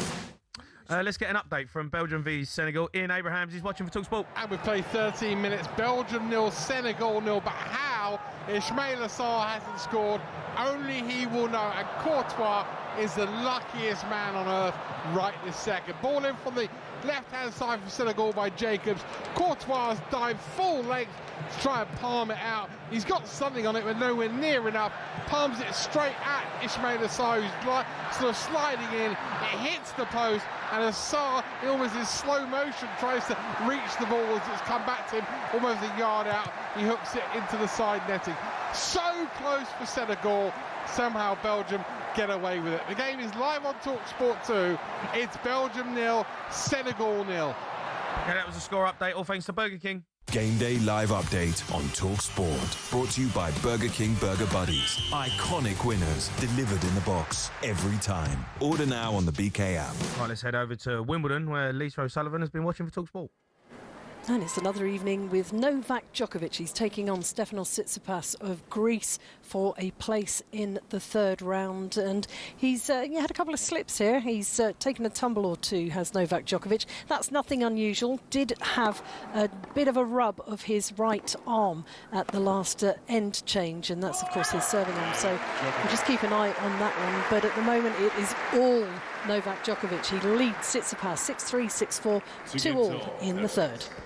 Okay, keep your calls coming in. You're listening to World Cup Game Day Sports Bar on talkSPORT, brought to you by Burger King. Burger Buddies, tool tournament satisfaction, delivered by the experts. Order now on the Big App.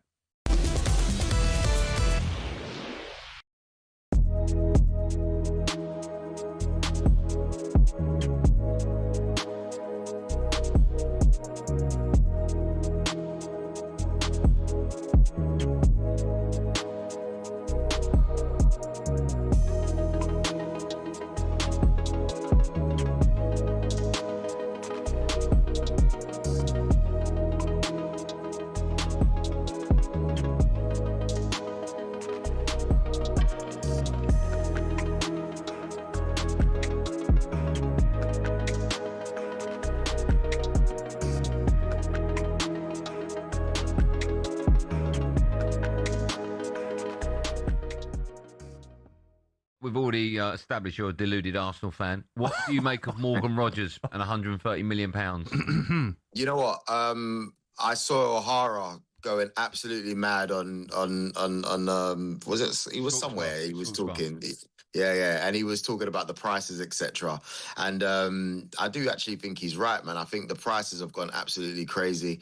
But it's one of those where, as crazy as it is, number one, it's not my money, and number two, football makes so much money. They're only going to spend where they think they can get the money back. So as much as it's crazy for us and we go, oh my gosh, these crazy prices, they're making money selling people's shirts on the back end anyway, and all these expensive tickets and everything that's going on. So someone can afford it. Do you need him though, Joel? Because I agree with Bentley when I've listened to Bentley say that you've got Eze, you've got Odegaard, you've got Ranieri, Diamond coming back, but don't you need a proper left winger? I know Martinelli can do good things, Trossard, okay, but wouldn't that money be well spent elsewhere? I think he's so good that if he's available, you take him. I really do. I think in the Premier League, 130 million. It's not my money. If they can afford it, but that will why take, do we care? Because I'm guessing you've only got a certain amount of money to spend in this window, and 130 million will be a huge chunk of it. Wouldn't you rather spend that chunk of it on a left-sided midfielder? It depends on who's available, though, Andy. Like nowadays, who's available? If I was to ask you, who do we get? If it's not him, who? Nico Williams. I mean, that would be amazing. Barcola. He's signed a contract though. With, he don't want to leave, does he? Yeah. Do you know what I mean? Like, he's look, Kvaratskhelia, however you say his name, he would have been brilliant like a couple of years ago, but we missed the boat on that. I don't want Rafael Leao. The option of Rashford, I've been hearing, but what does it say about the Eze transfer though, Joel? If you're going for Morgan Rogers now, after Eze signed last summer, what does it say about that transfer? Yeah, but Eze is more central though. Morgan Rogers, I'm not saying he doesn't play central, but I'm assuming central. He plays his best stuff in the centre, mate, not on the left.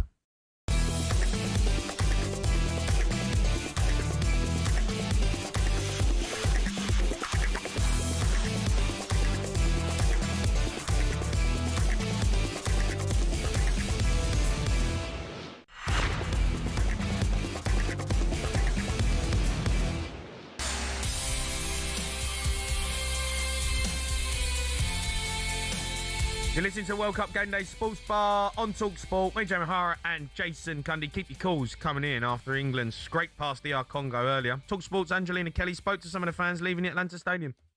Here outside the stadium with a father and son duo. What are your names? Alex. David. David, can you describe that game in one word for me? Exhausting, if I'm honest, but beautiful, beautiful, beautiful. What would England do without Harry Kane? I don't know. Thank God for Harry Kane. He saves us so many times. Like, unbelievable, absolutely unbelievable. Where does he rank amongst the England greats? Oh, it's the best for England. All the big guns have come out in the World Cup, and he is our big gun. When all is said and done, England have won, they are through, but does this make you feel more or less confident about winning the World Cup? Bit of a mixture, maybe? Yeah, about the same. Well, we fly to Mexico at 12 o'clock tomorrow, so you've got to believe, haven't you? Yeah. And can I get a temperature check on Thomas Tuchel? I'm still not sure if it's a genius or mental. That's the sort of game Southgate would have got annihilated for, but we found a way. That's what matters. Yeah, he's right there, by the way. We'd be sitting there absolutely... Unconvincing, mate. We are so unconvincing. Are you convinced with Tuchel? No, not at all. No, not one little bit at the minute. I'm been very disappointed. Team selection, subs, everything at the minute. I'm really squad. I'm waiting for me to go. There he is, because I've seen Tuchel up close and personal at Chelsea, right? In knockout football, he is a wizard. I'm waiting to see that. I've not seen it yet, mate. No, I haven't seen it either. But we have got through. No, we have got through, and that's what it's about. It's about getting through. But we can still have an opinion about how we played. What it looked like? How did it feel? I mean, we got out of jail tonight, mate. Yeah. We did. Yeah. And Harry Kane got us out of jail. Robert is a Newcastle fan. He's phoned us up, right, Rob? All right, Rob. Harry, boys. How are you, Rob?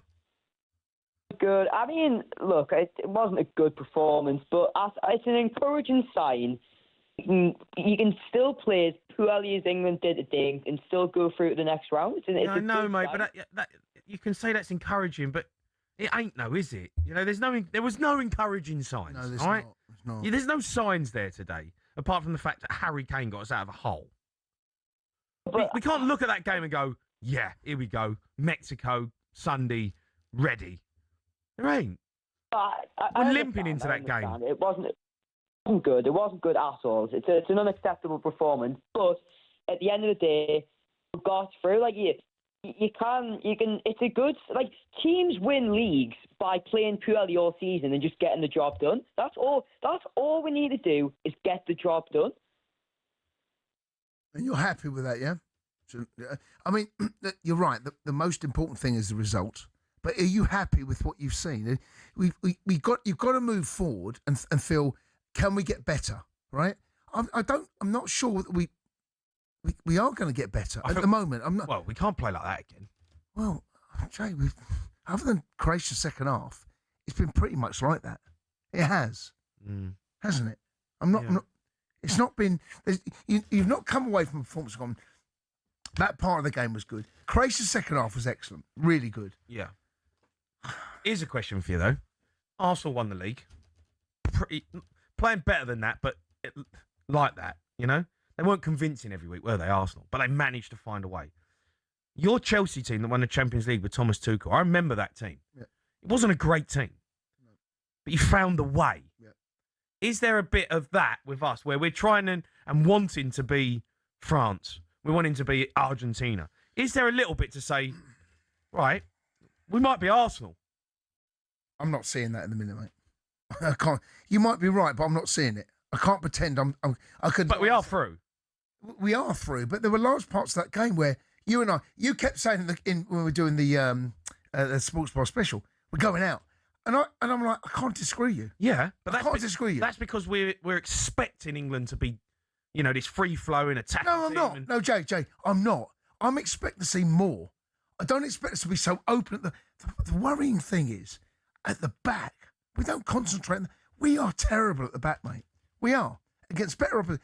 Mbappe and Elise are going to absolutely rinse us if we play like that. Yeah, well, they're going to rinse us. We don't play them till the final, so if we get there, I'll be happy. Okay, fine. If we get there. But I'm saying, we've got Mexico coming up, right? They're on a high. Yeah. There's Azteca. This is one tough game. This is, I don't know, level of toughness. This is a 9.9, mate. It's a 9.9. No, it is. It is. It's I'd always go 11. It's ridiculous. It's going to be so tough. And do you know what? I'm now sitting here waiting for us to get knocked out now. Do you think we go into that game as the underdogs? Yeah, we do. Yeah. Do you think that might help us? I don't know, mate. I don't know why that would help us. Why would it help us? I don't know. Well, because there's so much pressure on us to, like, today's game, right? Everyone, the whole world, watching that game going, England have to go through. Right? If we don't go through, it's embarrassing, it's pathetic, you know, it's sackable offence, the players will get laughed out of the place, right? And we weren't a million miles away from that, by the way. We weren't a million miles away. I know, but there's the pressure. You could see it, Jace. Yeah. These are good players, these players. They're international footballers. But the pressure on some of them, you could just tell, what are they doing? We're all over the game. Panic stations. Oh, my God, 25 minutes. Against Mexico, everyone knows. Oh, my word. been a goal for Senegal in the game. We'll go to Ian Abrahams in just a minute on that. Everyone knows when we play against Mexico, that is a tough game. We could go out. So it's almost like, come on, let's go and play. I think if we lose, we lose. I think there are so many odds stacked against us at the minute. Not playing well enough. Defensively, look shoddy. Creatively, we don't look like we're going to create anything from nothing. Mexico, altitude, at the Azteca. It feels as though this is like stacked right against us. We have got to pull out. If we get through against Mexico, mate, I'll change my opinion. Right now, there is nothing I've seen that tells me we're going to get anything out of Mexico. Nothing. No, I agree. Time now for a score update with Burger King. Game Day live update on talkSPORT. Brought to you by Burger King Burger Buddies. Total tournament satisfaction delivered by the experts. Order now on the BK app. There's been a goal in the game against Belgium v Senegal in Abrahams. Belgium 0, Senegal 1. Senegal have been all over Belgium like a rash and deserved the goal just before the hydration break. Cross from Mane on the left-hand side, got it up to his right foot. Delicious cross into the middle. Sarr with the header, came off the post. Second time he's hit the woodwork inside 20 minutes. This time, though, Diarra was there to put the ball beyond Courtois and deservedly give Senegal the lead. Morocco are the only African side so far to make it into the last 16. Senegal has started in Seattle like they are determined to join them there. It's live on talkSPORT 2. It's Belgium 0, Senegal 1. That was a score update, all thanks to Burger King. Game Day live update on talkSPORT. Brought to you by Burger King Burger Buddies. Iconic winners delivered in the box every time. Order now on the BK app. We're seeing a lot of teams, mate, like balls in the box, like making things happen. Get good. Another ball in the box, mate. And do you know what? People think you've got to get to the byline to put a cross in. A cross can come from anywhere, right? In a wide area. You don't have to be out wide. You used to cross it from the halfway line. Score from that one. No, but seriously, that is a ball into the box causing problems. Wins the flick on, hits the post and react. And that was one thing that was driving me insane tonight. Get the ball in the box. You haven't even got to beat a player. David Beckham, right?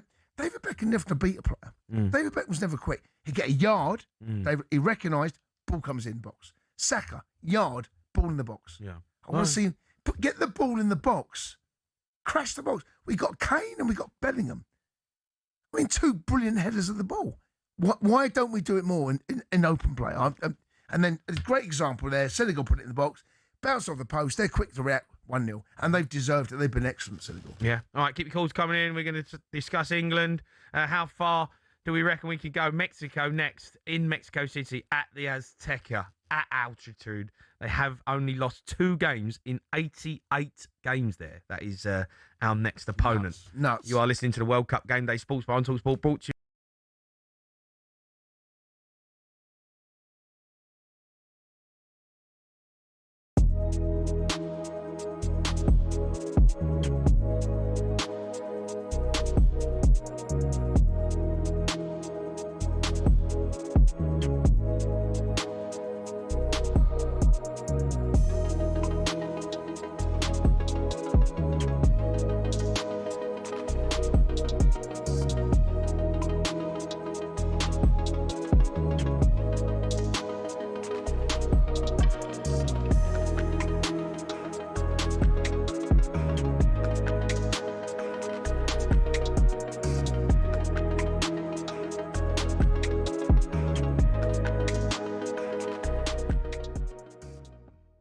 I mean, what's happened? Have the Lewis family gone down into a vault under the Tottenham Hotspur Stadium and got a pot of gold, come up the stairs, and from this point onwards, everything changes? I mean, why in 20 years could Daniel Levy not push for a change in their mindset? You'll have to ask Daniel that. I can't answer that question. What I can tell you is that there will be certain decisions that Daniel would have made that they would have supported, and maybe they want the change of direction. Maybe they want a change of... Well, clearly they want a change of direction because they've made decisions and made changes. That first instance, the first iteration of it was poor, i.e. last season. I don't know what we're making a hullabaloo about. They spend 150, 160 million pounds every season. Yeah. So the fact they spent 127 so far, 137 done it early, doesn't mean they're going to continue spending like drunken sailors for the rest of the transfer window. If they go and spend another 137 million quid over the next 6 to 8 weeks before the season starts, then let's all jump on board and say what a revelation that is. Yeah. But right now they've gone early. We don't know what they're going to trade out. The couple does that balance off with the trade out, though, right? Well, they haven't done any trading out yet, so they're going to have to, though. All we know, well, I don't think they're going to suffer from any PSR issues. I don't think Spurs have got a problem. What they've had a problem with is liquidity to be able to do deals, which means extra cash. And obligations to banks. One of the obligations many, many years ago, and I don't think this is an urban myth, Arsenal had to observe certain banking protocols and certain banking covenants, which means they had to stay within a certain confines of their banking relationships. And one of the conditions that Arsenal had to adhere to was Arsene Wenger remained manager. In the Spurs scenario, I've understood this to be the case, that the banking covenants restrict their wages to turnover ratio to a certain level. And if they break that banking covenant, then what happens is you get punitive interest charges. So the interest that you're paying on the borrowings that you have suddenly becomes more expensive. Now, the Lewis family might have turned around and gone, we don't care about that. Or they might have gone into the bankers and gone, we got a bunch of deals with you left, right and centre outside of football. Pack in your nonsense and we want to do it slightly differently with you guys. So there might be a variety of reasons. Yeah. But I'm not defending Daniel. I'm just saying that the majority shareholders, who are the controlling influence of the football club, despite having their foot soldier on the ground who is running the business for them, are still the same majority shareholders. And to think that they're acting in isolation and Daniel had the autonomy to do whatever he wanted, probably not true.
You are listening to World Cup Game Day Sports Bar on talkSPORT, brought to you by Burger King Burger Buddies. Iconic winners delivered in the box every time. Order now on the BK app. We've been having a bit of a debate about the goal England conceded against DR Congo. Jordan Pickford, was he at fault? Should a keeper ever get beaten at the near post, or is that just a football myth? Cundy thinks it's a football myth. Matt Murray, former Premier League and England under-21 goalkeeper, sent us this voice note. So in my opinion, of course, a goalkeeper can be beaten at his near post and not be to blame, and then can be beaten across him and should do better. It's ones like when people say, oh, it's in the 6-yard box, you've got to come for it. Now there's balls that can be 10, 12 yards out that you should come for, and balls that are a yard or two out that you can't come for. That's my opinion. Do I think a goalkeeper of Jordan's ability and calibre will be disappointed with that goal? Yeah, I do. I think that is a near post one way. You think the defender who had to cover like he did, Spence, then gets across, shows him outside. So then you're saying, okay, he's showing outside, I've got to protect this bit now. This is the corridor I've got to protect. And then Jordan gets beaten. So, yeah, I think Jordan Pickford will be disappointed with that.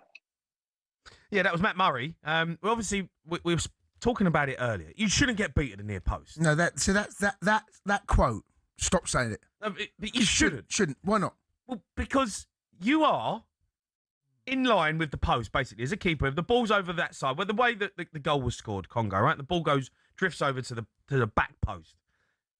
His shot should not go in on the near post. Why not? Because Pickford's standing there. No, he's standing there. He's not standing in the middle of the goal. He's standing that side of the goal, all right? So that area should be protected. That's what you do as a keeper. You protect that side of the goal.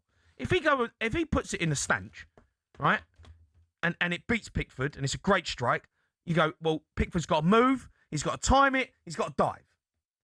That's a goal. Fair enough. He shouldn't get beat near post, mate. He should not get beat near post. I'm not having it.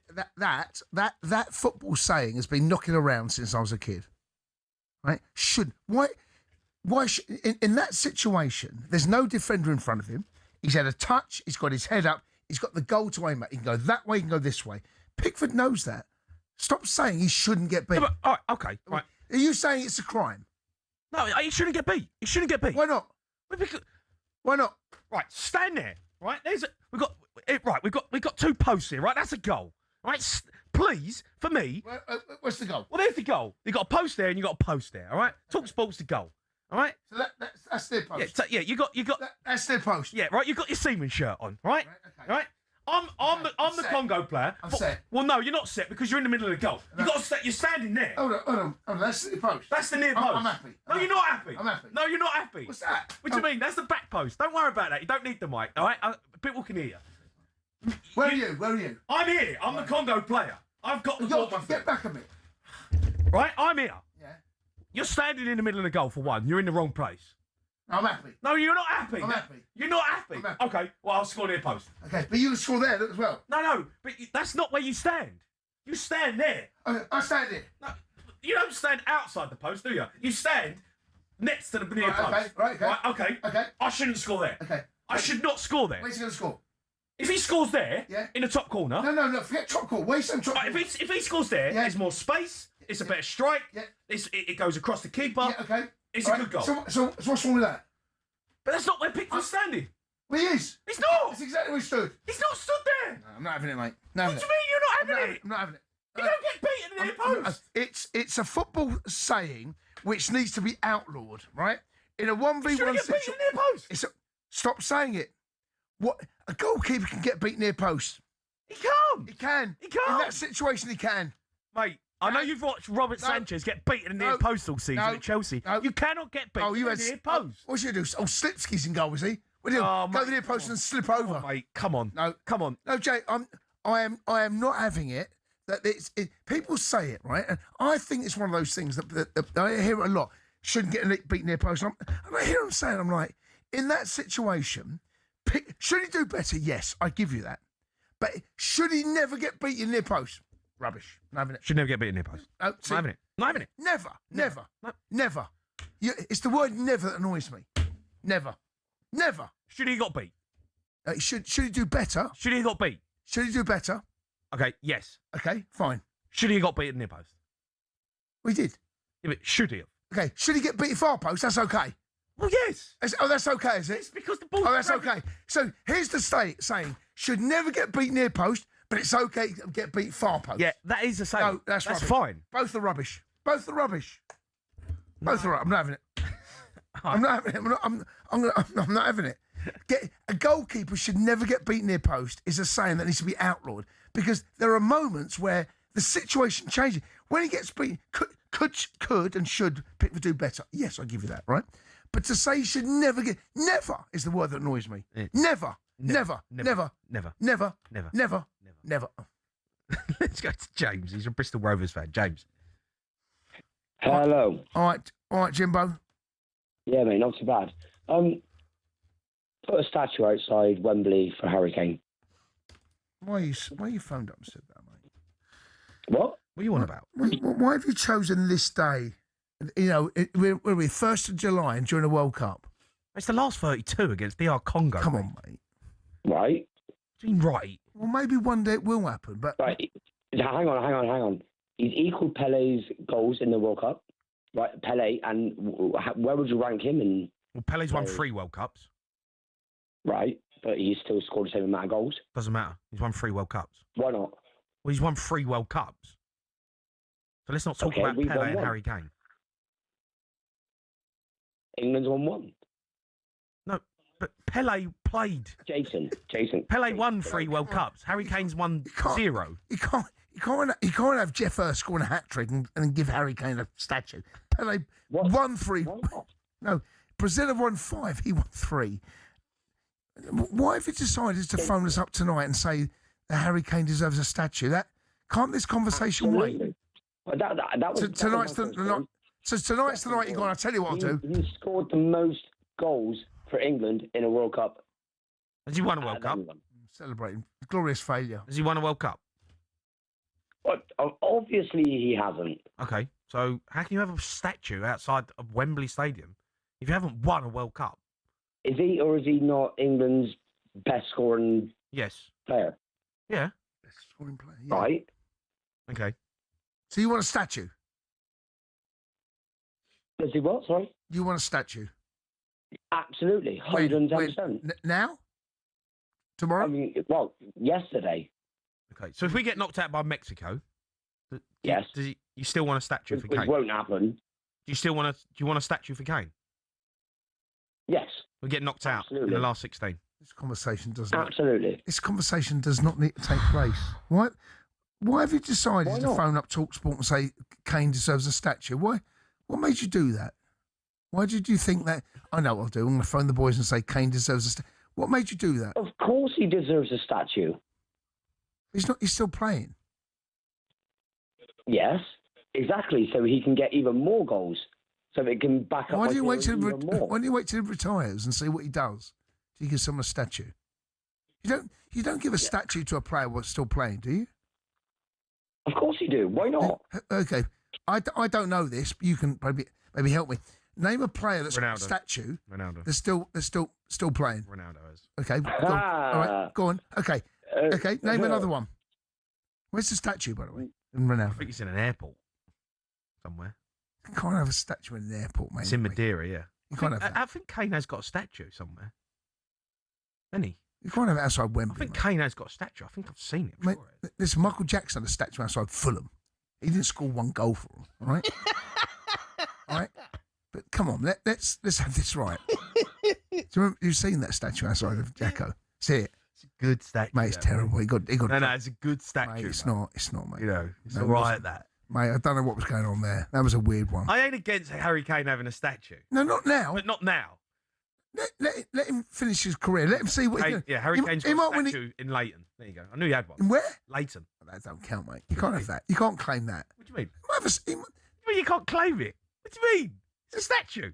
You can't have a statue in Leighton and pretend it's like. Mate, good gaff. Leighton's all right. Not knocking Leighton, mate. Good area. Central line. Jay. That's where he's from. Jay, I'm not knocking Leighton, right? You know, it's all right, Leighton. Mate, Don't be knocking Leighton. It's not. It's not being commissioned Good by town. It's not being commissioned by the FA outside Wembley. Bobby Moore has got a statue, right? No, yeah. Right. So let's not pretend. But if Bobby Moore's got a statue, do you think Kane deserves a statue? Let's wait and see what happens. You can't phone up and say that Kane deserves a statue outside Wembley. Is what you said outside Wembley, Jimbo? No, I'm not. Okay, where do you want the statue then? Don't say Leighton either. There's already one there. Where do you want the statue? Well, I'll have it at the Bristol Rovers Stadium. Why not?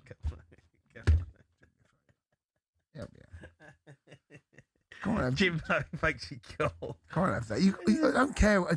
I'm sure there's statues of all sorts of players right around the world. But we're talking about like the elite of the elite. I think if you're going to have a statue outside Wembley, right? I think you got to win something. I think you've got to have something. I think you got to have one. And that's fine. He won the World Cup. He's skipper won the World Cup.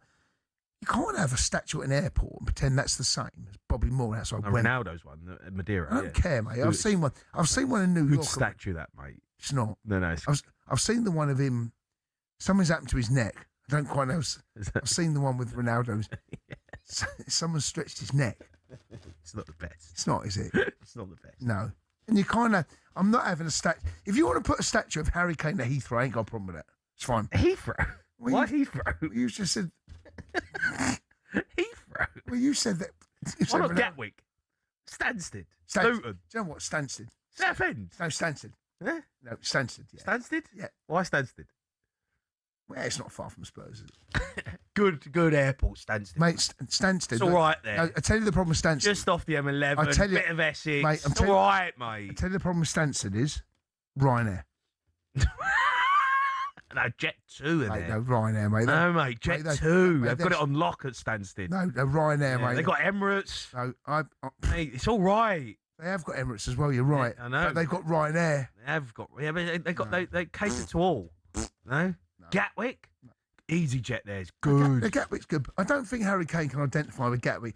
Maybe a bit of City Airport. City Airport's good. Mate, it is a good one, actually. BA. Underrated. BA out of City Airport. It's underrated, that one. Straight to Ibiza. Bosh. It's underrated, that one. But if you're going to put a statue... Southend? Southend. You can't have Harry Kane. What do you mean? You can't have. Southend's all right. Need to live. What's it? You can't, mate. You can't. Yeah, got Venture Island down there. No. all right, the only one, slot machines. The only one that makes beach. Sense, the only one that makes sense is Stansted for Kane. For me, it makes no sense. Yeah, it's not from Spurs, is it? 45 minutes on a good run. Yeah, it's down the M11 somewhere. It's down the M11. I mean, Luton's not far. You can't have it at Heathrow. You can't, right? Can't have a Gatwick. Why can't you have it at Heathrow? You can't have a statue of Harry Kane.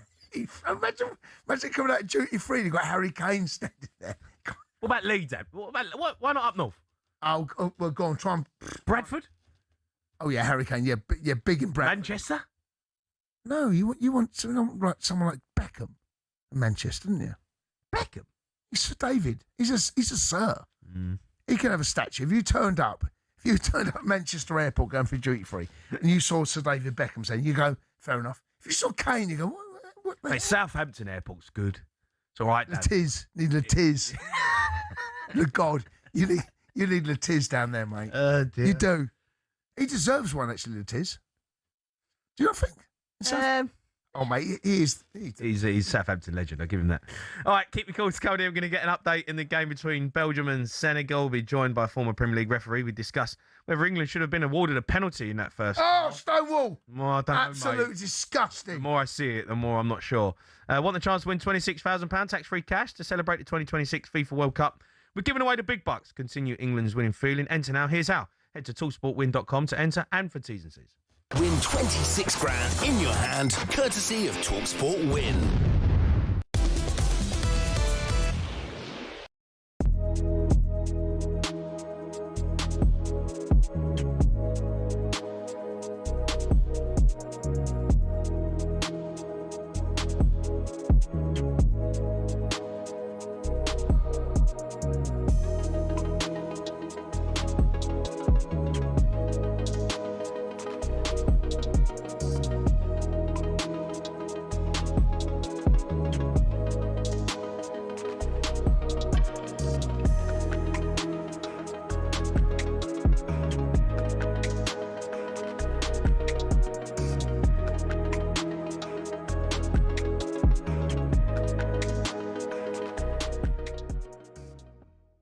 Neil, why doesn't Mbappe get the respect that he deserves? Because I was saying earlier, if R9 scored that first goal he scored last night, we'd be all going crazy about it today.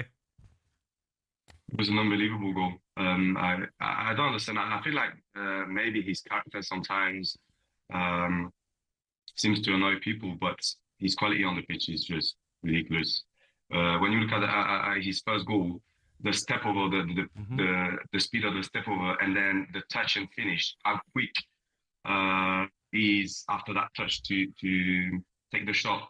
It's just unbelievable. And Gabby, you played football and you know how hard it is. He makes it look easy, but it's absolutely not. Agreed. Neil, Mbappe's getting a lot of the headlines, and rightly so, because the amount of goals he's scoring. But Michael Olise's performances, I mean, he has probably been, I'd probably say, France's best player, probably without getting the headlines. In France, he's getting headlines. Don't worry about it. But we are very, very lucky, and I think he's the best French team in years. As far as I know, because we've got Dembele, we've got Olise, Mbappe, Bacola, we've got only world-class players. But I have to say, Michael Olise is probably our best player. Yesterday, when I watched the game, you know, everything was so easy for him. He's so effortless, and you can see like his quality. And when he's got the ball, like players making runs, and he always found the solution. He could have scored 2 or 3 goals if he was a bit more lucky. I think he's at the top of his game, and it's actually scary when you think about it because he's only 24.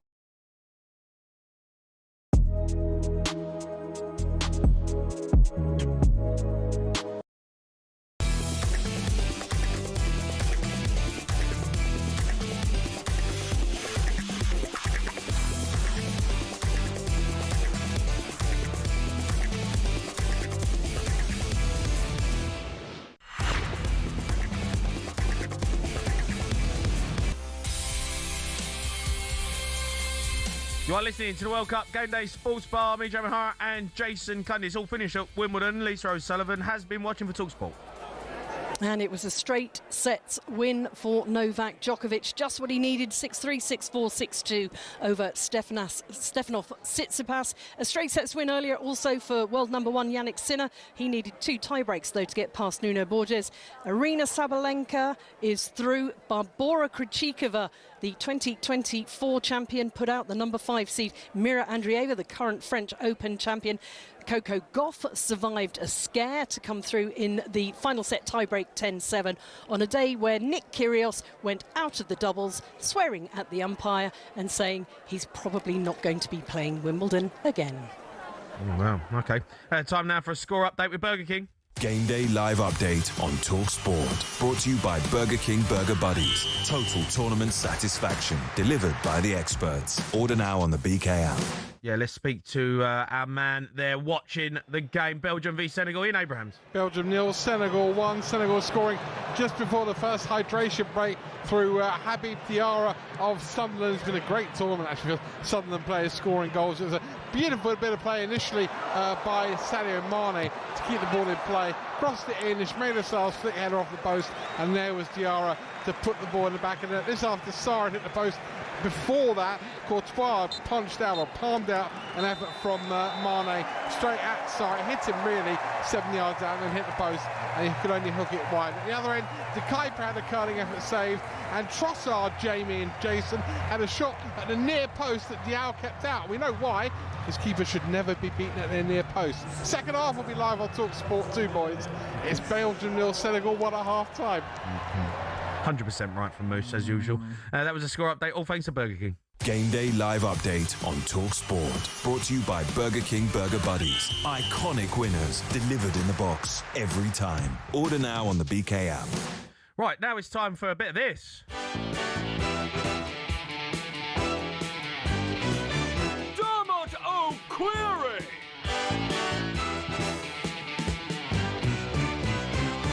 Evening, Derm. Evening, both. How are you doing? How are you, Derm? You good? Look at him. I'm good. You're looking well, matey. Looking good. Loving the sun. Beautiful. What a pick. Derm, look, we got to talk to you. I wanted to get you on because we've obviously seen the England game today. The penalty decision, when it happened in real time, I mean, it was a stonewall penalty. What's your take on that? Because I can't believe it weren't given. I'm like you, Jamie. Watching the game live, he goes into the box. I just think Harry Kane's taken down. I have this theory I've said to you both many, many times. If a goalkeeper goes to ground, he's got to get the ball. He certainly doesn't get the ball. It's interesting because if you look at it, Tuanzebe actually pushes Harry Kane. So he pushes him, which knocks him into the keeper. The keeper takes him with his arm. I just can't say it's not a penalty. What do you think the referee and VAR have seen? Well, it's really interesting. I watched the coverage at half-time of the pundits, and they were saying, well, if you see from the referee's angle, it looks so Harry Kane has clipped his heels together and gone over him. You both played pro football. I played limited amount of football, but I can't ever remember clipping my own heels. I think that's a very, very difficult thing to do. And in that situation, I don't think you'd have time to think about that. I do think the goalkeeper takes him. There's no doubt about that.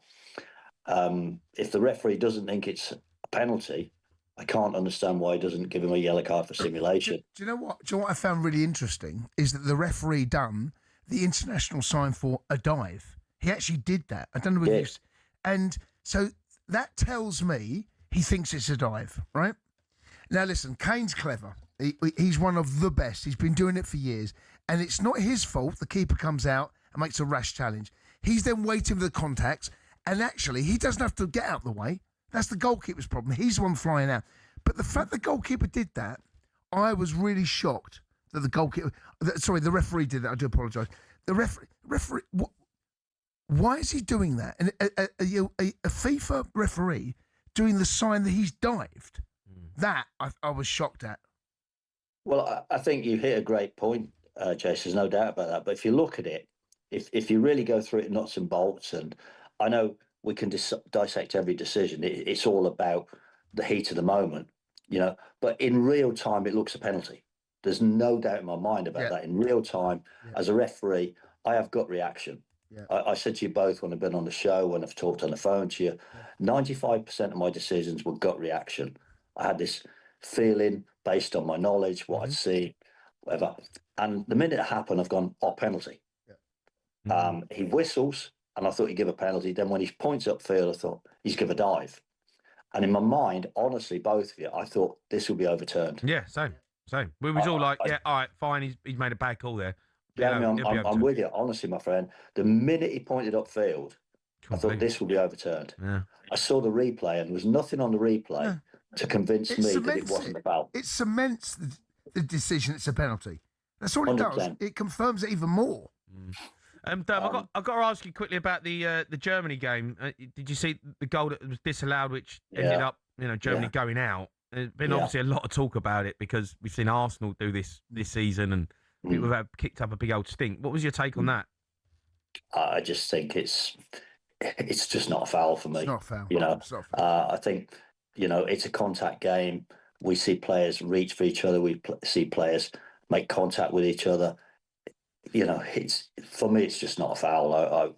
I just found it incredible he gave a foul. It's just one that when you look at the World Cup, I think it's been refereed really well. Do you? Really do, Do honestly. you think? Do you think so? I do. I think there's the odd few- blips. Yeah. There's the odd blips. There was the Mbappe with Mane. I get that.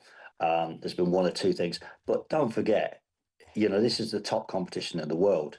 There's going to be things that's going to rise. We're watching it, with warts and all. But overall, I think the referees have set a good tolerance level. I think they let them compete.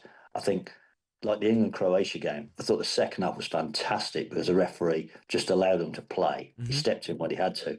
But I just look at, they're the two incidents that I look at. I saw the Mbappe penalty with Mane. I just can't understand why it's not given. Can't understand why it's not given on the field. I think it's easy on the field.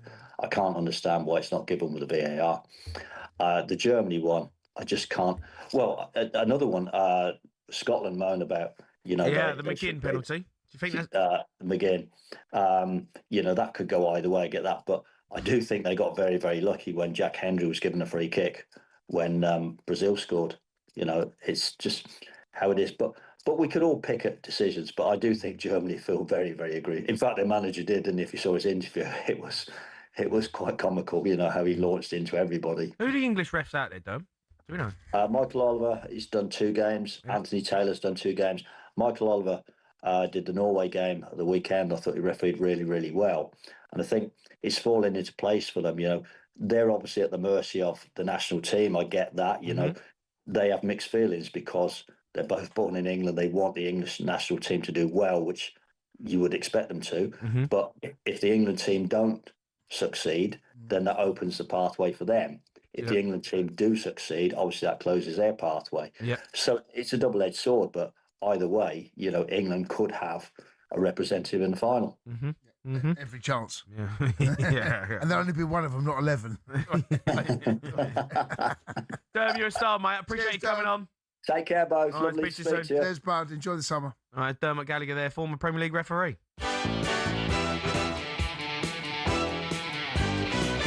Dermot O'Query!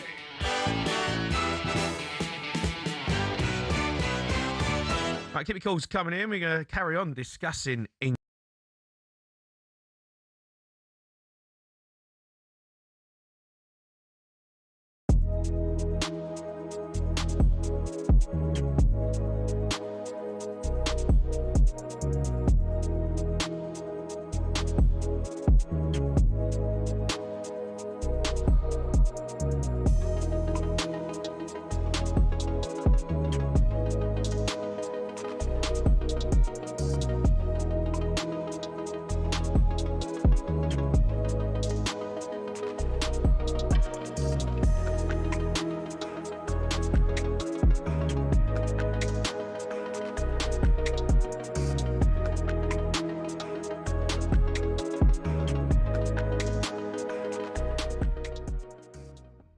Germany's shock exit against Paraguay on penalties. A side ranked 31 places below them.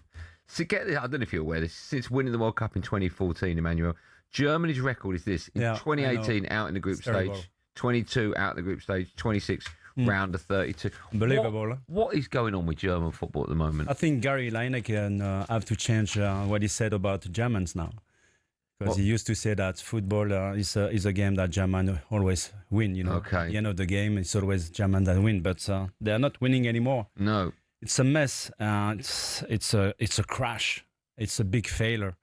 So I think today, within the next few days, I think it's going to be a huge fight, you know, in the newspapers, and people will want, you know, some head to fall down. So I'm very, very sad for the Germans, but in the meantime, I'm very happy because honestly, I don't have a big link with Germans, but what I saw last night reminds me what happened to us, you know, during the World Cup 1998 against Paraguay. Remember, you know, back in days, we had the golden goal, you know, scored by Laurent Blanc, you know, and we qualified, and the game stopped straight away. But I saw exactly when I was watching the game on TV, that remember exactly what happened against Paraguay. They wanted to go to the penalty with Chilavert, you know, the goalkeeper. Yeah. He was the star man, you know, for this team. And they almost did it, you know, until that Laurent Blanc scored that goal. But they defended exactly the same way than yesterday, you know, a unit, a block, you know, a composure, you know, fighting spirits all together. And we were playing under such a big heat as well on the pitch. I think it was 33, 34 degrees. Wow. No hydration breaks back in days. And we had to control our nerves until the end because we knew that they wanted to go to the penalty shoot.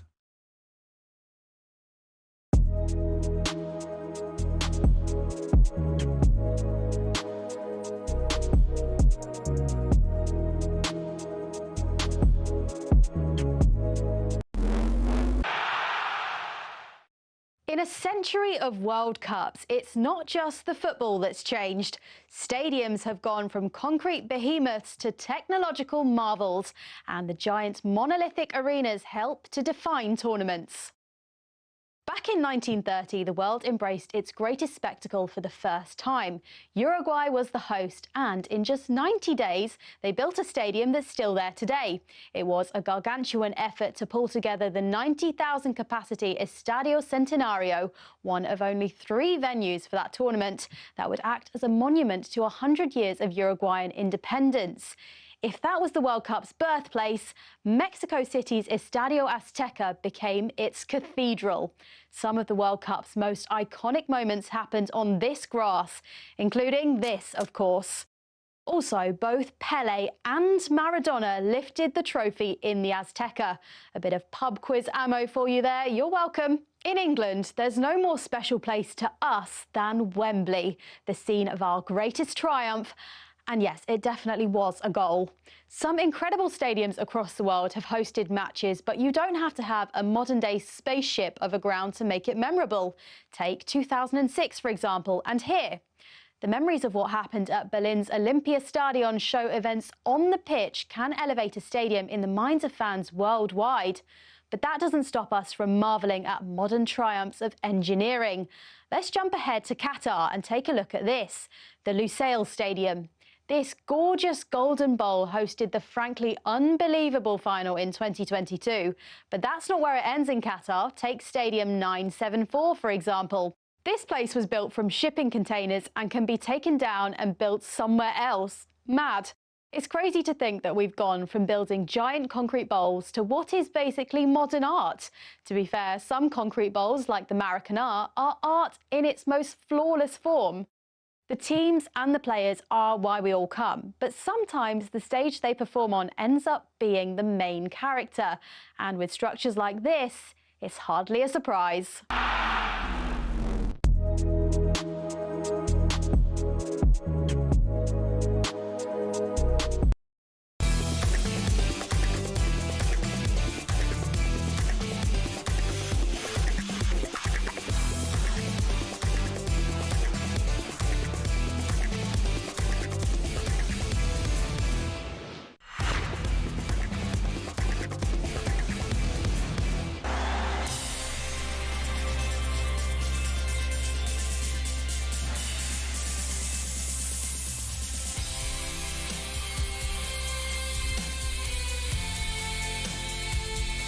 You are listening to the World Cup Game Day Sports Bar on talkSPORT. Me, Jamie O'Hara, and Jason Cundy taking you through till 11 o'clock. Keep your calls coming in. England did get it done against DR Congo 2-1 in the round of 32. We'll play Mexico in Mexico City on Sunday night, Monday morning, wherever you want to look at it. 03717 22 3344. Let's go to Josh. He's an Arsenal fan. All right, Josh. All right, Joshua. Evening, lads. How's it going? All right, Joshy. How are you? Yeah, not bad. Glad we got through. Wasn't the best performance, was it? Yeah, I mean, Pickford, ever since I saw him in the Ghana game, I was thinking he's a flight risk for us, isn't he? Yeah, he does. Normally, right, in the tournaments, I've been like, we got Pickford, right? I got no issues. Don't know, he looks a bit shaky for me in this tournament. He does. I mean, you look at Congo's keeper. Some of the saves that keeper pulled off. I mean, I don't think Pickford saves those. Of course he does. What are you on You about? think? I tell you what, Pickford doesn't do. He doesn't look that. Sorry, if you don't watch Pickford this season, the Premier League, he made save of the season. I mean, I haven't watched many Everton games, so I can't really. We should have done better for the goal. But listen, the Congo keeper had a really good game. There were a couple of them. But then he lets one flat through his left his wrist as well. Yeah, he does. Yeah, and there's nothing. Pickford saves that, mate. Pickford saves that. Kane. What did you make of the overall performance, though, Josh? You know, we've dug the team out, but we have got through. I mean, we've got through, but I mean, isn't that what we say every tournament? You know, we kind of scrape our way through the tournament and then end up with no trophy in hand, right? So, I mean, for me, I watched the France game the other night, absolutely blown away. And I mean, the players have to watch that, and that has to be the standard, doesn't it? I mean, if you're going to win, you know, you're in it to win it. We don't have the players.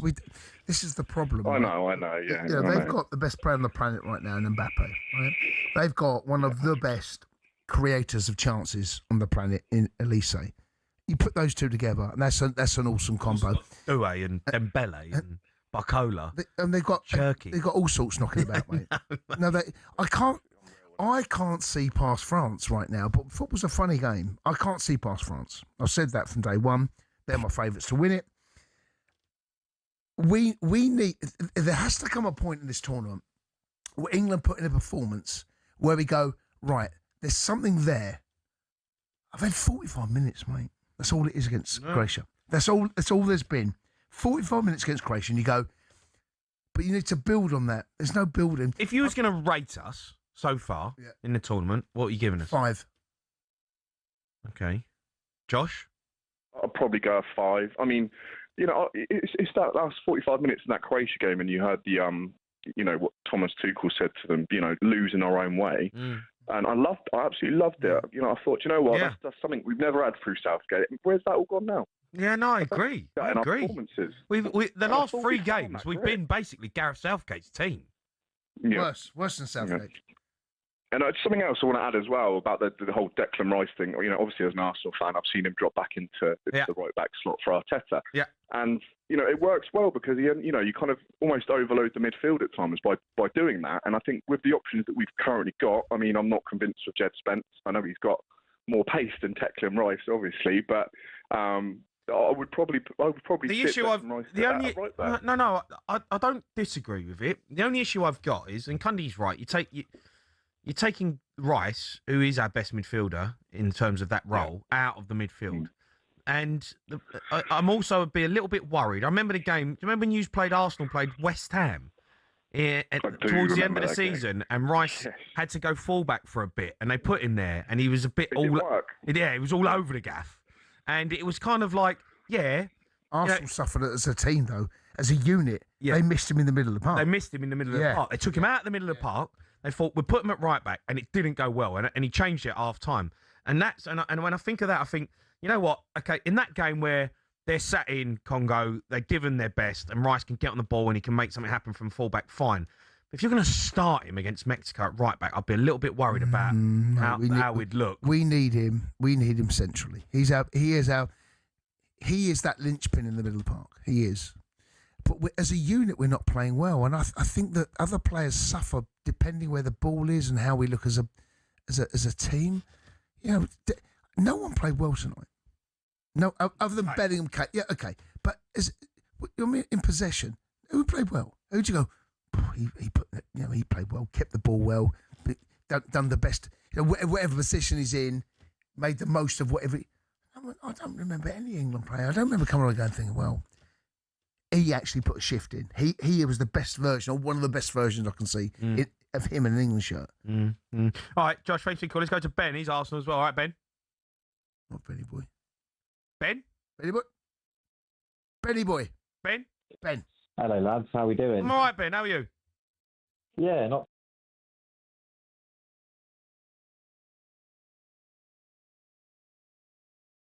Of a game. Can't swear, mate. Don't swear. Come on, Ben. Sorry. I thought it was an absolute worldie of a game. I think my overarching opinion is that taking James and Livramento as the only right backs is pretty short-sighted. You know, James hasn't played back-to-back games since March. Livramento very injury-prone. I thought Deck looked probably he looked solid when he went to right back. My point overall would probably be that starting Deck at right back, although it would probably get a few words about it, I don't think it's the worst thing in the world for the next game. No, what's that midfield look like then? Well, either Mainu or Henderson could probably. No, don't say or. What does it look like? You're picking the team. You can't say or. Who plays alongside? Okay, you tell me the midfield too. Anderson, Mainu, Bellingham. I don't think that's a bad central midfield. And I think Deck looked really solid. Do you know how embarrassing that looks though to the rest of the world that you got Declan Rice playing right back? Mate, I hear you. Do you know what I mean? Absolutely That I don't think Tuchel can do that. I don't think that'd be acceptable. No, you can't take. If we get beat, you can't take. And Declan Rice gets done 1v1, right? And they score Mexico. He would get slaughtered. But Jay, the right back ain't the problem. It's the middle of the park that's the problem. The right back is a problem, though. No, of course. But if you play Rice there, the problem then becomes centrally. Give me Declan Rice up and down, selfless, hard work. No, I hear you. He will do anything for the team. But I'm just not convinced. I'm not convinced that Tuchel has got it. He's got it right. He's got it wrong. He's got it wrong in the fullback position. It feels. He's got it so wrong. It's getting exposed, isn't it? Yeah. But you can't play Rice there, mate. I can't. I heard Cass, and can he play there? Yes. Will he do a brilliant job? Yes. But then does it leave gaps and create another problem? 100%. What's Tuchel going to do in the middle of the park? Okay. Against Mexico. Caveat that. Okay. When we've got the ball, Rice ain't really a fullback though in that position, is he? Like Nico Riley comes and plays midfield. Rice can still do that. Can still go and play in midfield and get into that area. He'd probably get more of the ball. Do you know what I mean? The fullbacks get a lot of the ball in the new model. You're not asking him to play like Gary Neville, are you? No, you're not. You're asking him to play as like that inside fullback. Well, that's a hell of a tactical change. That's something you need to work on. That can't happen. That all of a sudden can't go, oh, let's do this. Are you happy with Spence playing there against Mexico?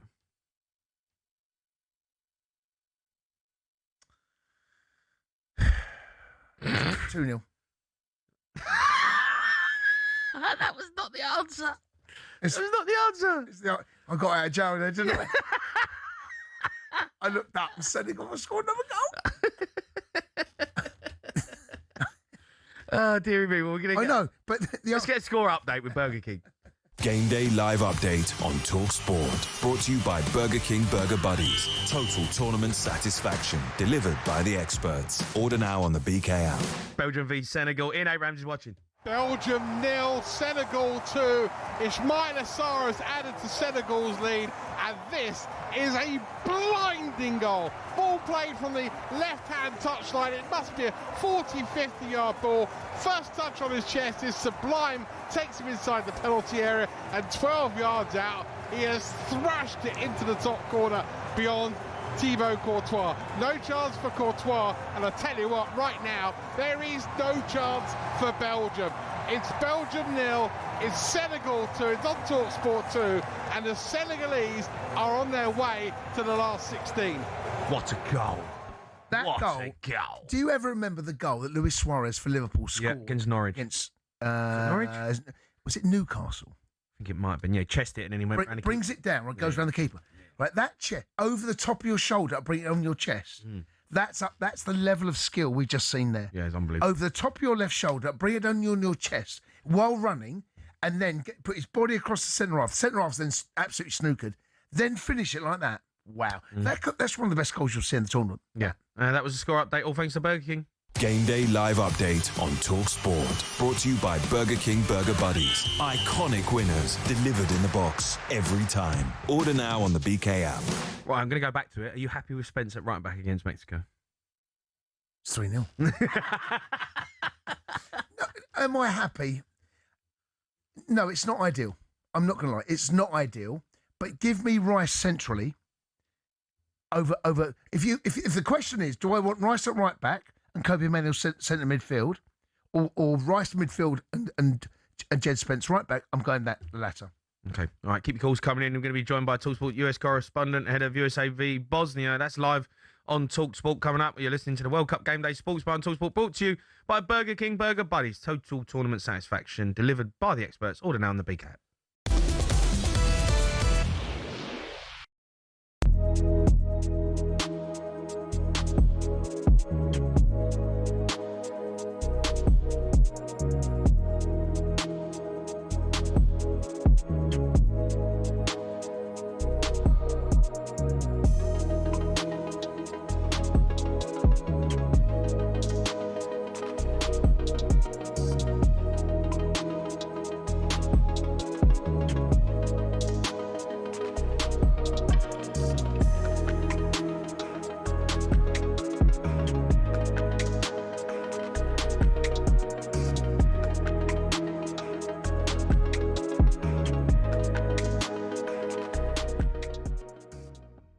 These fellas are amongst the bravest in New York. The window cleaners behind us here. If you're watching live on YouTube, let me describe the scene. As everybody now knows, we are 50 floors up here at the World Trade Center. And what we know, we've done a bit of research. We know a bit more about these fellas. The bravest workers in New York City. Angel and Milton clean the windows outside here in New York, the World Trade Center. Look at that. They never look down once. They just go about their business on a regular basis. They've been here for 10 years doing this. Incredible. And they're joining in. Now, how about that? Transfer window cleaners. If you're watching on YouTube, if you're listening on talkSPORT, Angel and Milton have joined in. They are as much aware of us as we are of them, clearly, and they're aware that we are broadcasting. Free from Simon, is it? Free Martin Keown. I love. There's another one. Simon Jordan for PM. Yeah. Oh, you guys. They are 50 floors up. I mean, the drop down there is unbelievable. Angel, who I was in conversation with just a few days ago, was telling me, what about this job you've got? How on earth do you do it? There they go. There they go, guys. How about that, folks? Angel was telling me, do I worry about what I do? Cleaning the windows of the World Trade Center, 50 floors up. And he looked at me and he said, I was more afraid of being broke than scared of heights. Oh, gosh. What about that? Yeah. He says, it's a job I do, and I just do it on a daily basis. State of mind, isn't it? I've got some mouths to feed at home. He's got a couple of kids, and he says, I was more afraid of being broke than scared of heights. How amazing is that? I couldn't do it. I couldn't do it. Yeah. There's no way I can do it. I can hardly go near the window. I'm the same. I'm the same. Stand out there. I'm the same. You know, it's exactly the ridiculous. But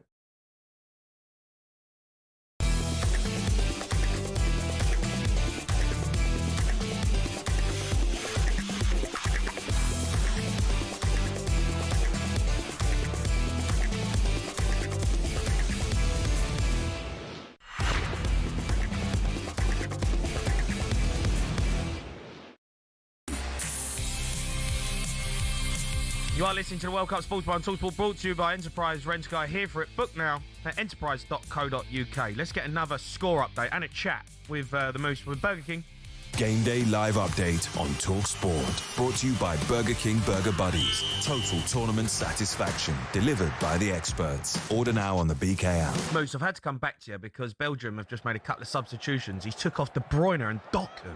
What is going on? Yeah, Belgium 0, Senegal 2 live on talkSPORT 2. And you two were questioning earlier the changes made by Thomas Tuchel for England earlier. 10 minutes into the second half, 2-0 down, and Rudy Garcia has pulled off and they're not injured.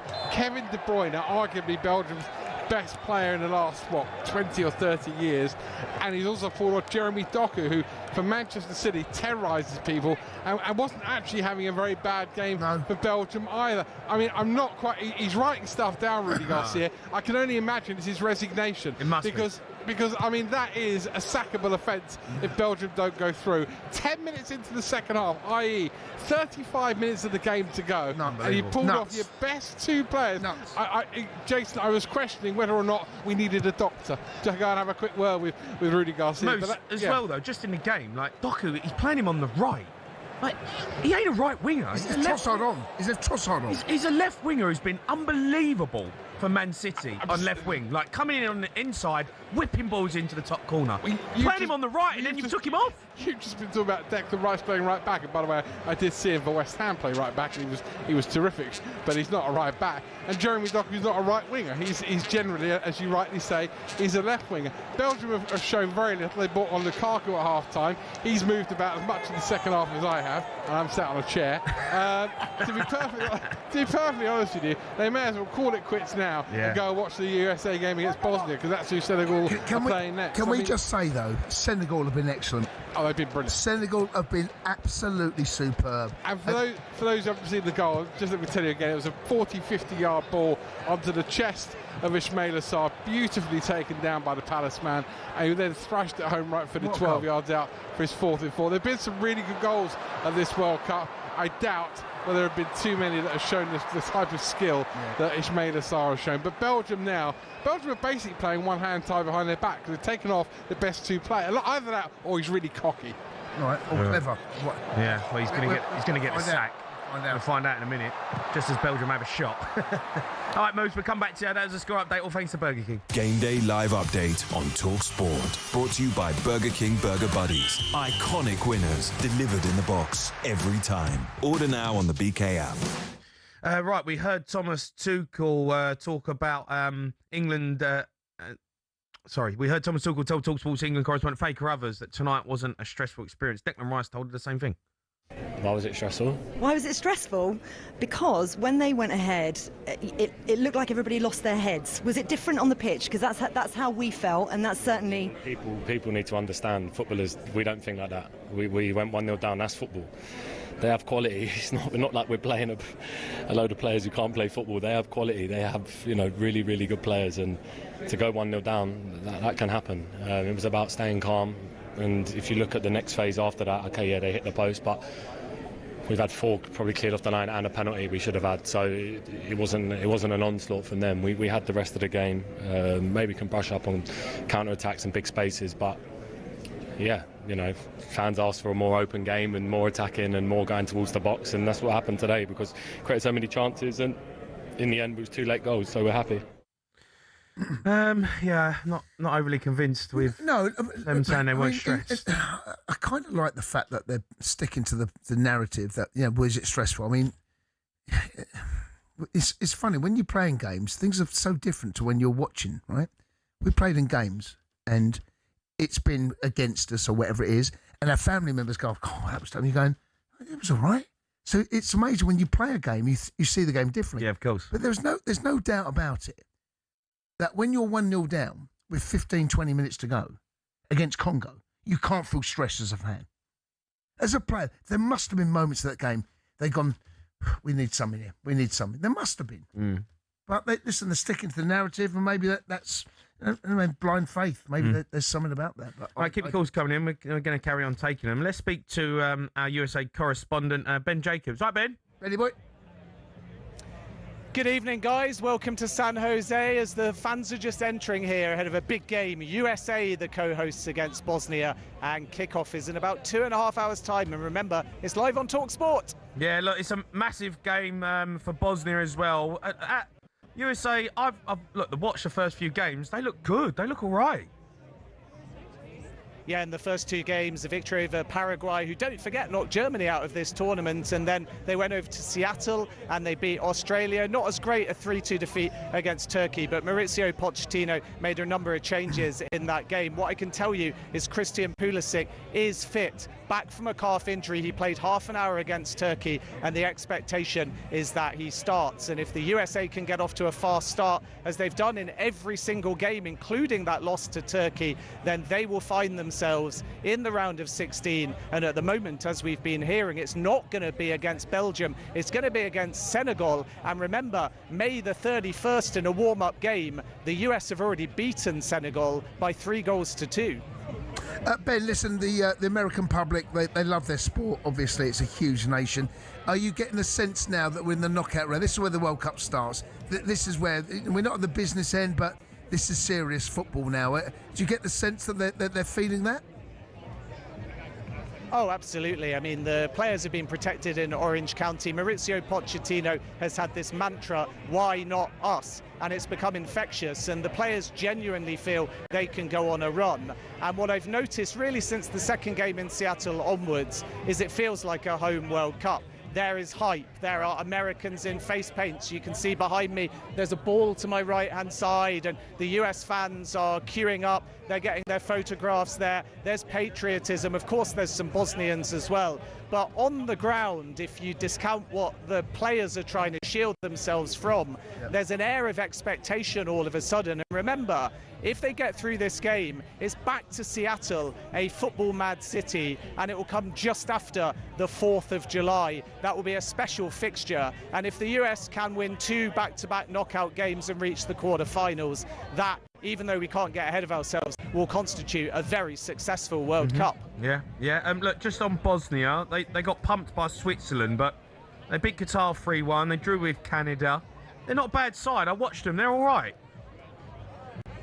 Yeah, exactly, and they did have a red card in the loss to Switzerland as well. Edin Dzeko is leading the line. They're organised. They dumped out Italy in qualifying. They don't concede that many goals, and they're using the American media as motivation, because you may remember when they beat Italy beforehand, Federico Di Marco and several other Italian players were cheering because they got Bosnia in the last round of qualification. That was played in the dressing room, and Bosnia knocked out Italy. In the build-up to this game, there was an American network, and the reporter said, and I quote, "I can't even point to Bosnia on a map." And in the build-up to this match, the Bosnia coach said, well, there's your motivation. You play that video before the game. They don't feel disrespected, but they're happy to be the underdog. And it could well be, almost like Congo did earlier, that Bosnia play party poopers because they are no pushover. No, they're not, but I just get the sense there's a wave now behind the US, and Pochettino's comments there. Look, he was right. They won the group. You know, when they got beat by Turkey, that was a game that they could afford to rest players, and they had Pulisic was out injured, obviously. But I do get the sense that this American crowd, I can't see anything other than an American win tonight. No, not if they score first as well, but there's no real pressure, you could argue, on Bosnia. They've gone as far as most people would have expected. But like Seattle, the home crowd here are vibrant, they are loud. And by the way, there's a fair few Mexicans as well coming in behind me as well. So it's quite a cosmopolitan fan base. It's going to be full, and they will be raucous. We've got the Outlaws, which are the sort of official US men's national team supporters group. They're marching in from the market area in the center of San Jose, and they'll be there in about 20 minutes to the gate with flares and with various horns and balloons. And this is definitely going to feel the most intimidating atmosphere for Bosnia. So I agree with you. The US men's national team are big favourites, but herein lies the challenge for Pochettino, because if he doesn't win this game and they go out, people will say, well, it was only Paraguay, it was only Australia, you lost to Turkey, you lost to Bosnia, and then his contract is up. So it's win or go home, but the US men's national team are certainly the big favourites. Okay, Ben, you're a star, mate. Thanks for coming on. Cheers, Benny boy. Cheers, guys. Nice, Ben Jacobs, our US correspondent. Up next, we're going to discuss all the big stories in club football, where Spurs are doing business, Nottingham Forest as well. Spurs are back, are they? We're going to continue taking some England calls as well. You're listening to the World Cup Sports Bar on talkSPORT, brought to you by Burger King Burger Buddies. Iconic winners delivered in the box every time. Order now on the BK app.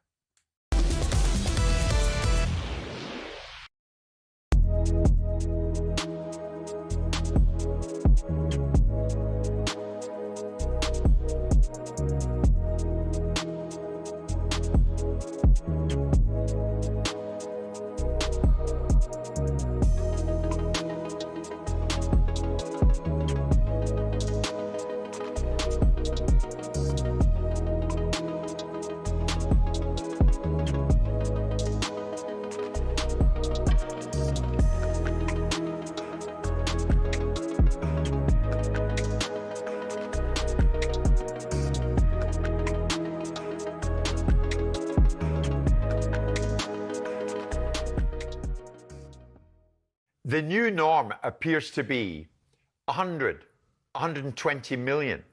Will the market reset at some stage? Who cares? I mean, this is the nature of the business. It's a circular industry that spends its money in a certain way. Who cares? What the big concern for me is about the wages that go with it, because transfer fees are capitalisable. They go back around in a circle. You sell a player, you buy a player, the market moves around, money moves around between football clubs, it stays in the industry. Only a horrible, unappetising thing is it goes in the pocket of grasping little flea bag agents. And that's the part of the industry that needs to regulate itself better, because that's money going out of the industry. But money going around in a circle between football clubs, who cares about the quantum of it? It's entertainment. Go look at the American sports. Go look at what they pay their stars over here. You start looking at the NFL teams, you start looking at the NBA teams. Their wage rolls are $300, $400, $500 million. And the scale of their industry is so significant. But you say that wages have got out of hand. Come on. Now, wages, because the problem with high transfer fees is wages coming in behind it. And that's the challenge. Yeah. So for me, I now look at it, looking at from the outside in, having been in the inside, railing against the system and trying to make sense of it from a business point of view. Stop trying to make sense of it of a business. It's not a business. Football is not a business. I always say it's a business and try and run it like a business. It's not a business. It's a sport. It shouldn't be governed by business rules. There shouldn't be this PSR nonsense in place. People should be able to invest in football clubs and build them as they want, because people own football clubs now for a whole different set of reasons. I know that, but you see it differently to the rest of us. You are somebody who made an enormous amount of money due to your own business acumen. Sure. For the man in the street, Simon, this is a nonsense. But the reasons why it's a nonsense. For the fellow who can hardly afford his season ticket. But this is the reasons why it becomes a nonsense, because, or not so much a nonsense, but it becomes challenging for the man in the street because it has a drag and tag effect. The cost implications of effectively the PSR governance means that ticket pricing and things of that nature become so much more prevalent because people are trying to fold their business down into a mechanism that actually makes commercial sense to the governance, which makes no sense whatsoever. What is it fixing? What did it fix? What did we fix with PSR? This mythical idea that people are going to go bust. What? Because a few football clubs have had some challenges. And that is now a blueprint for an industry that's been an unprecedented success.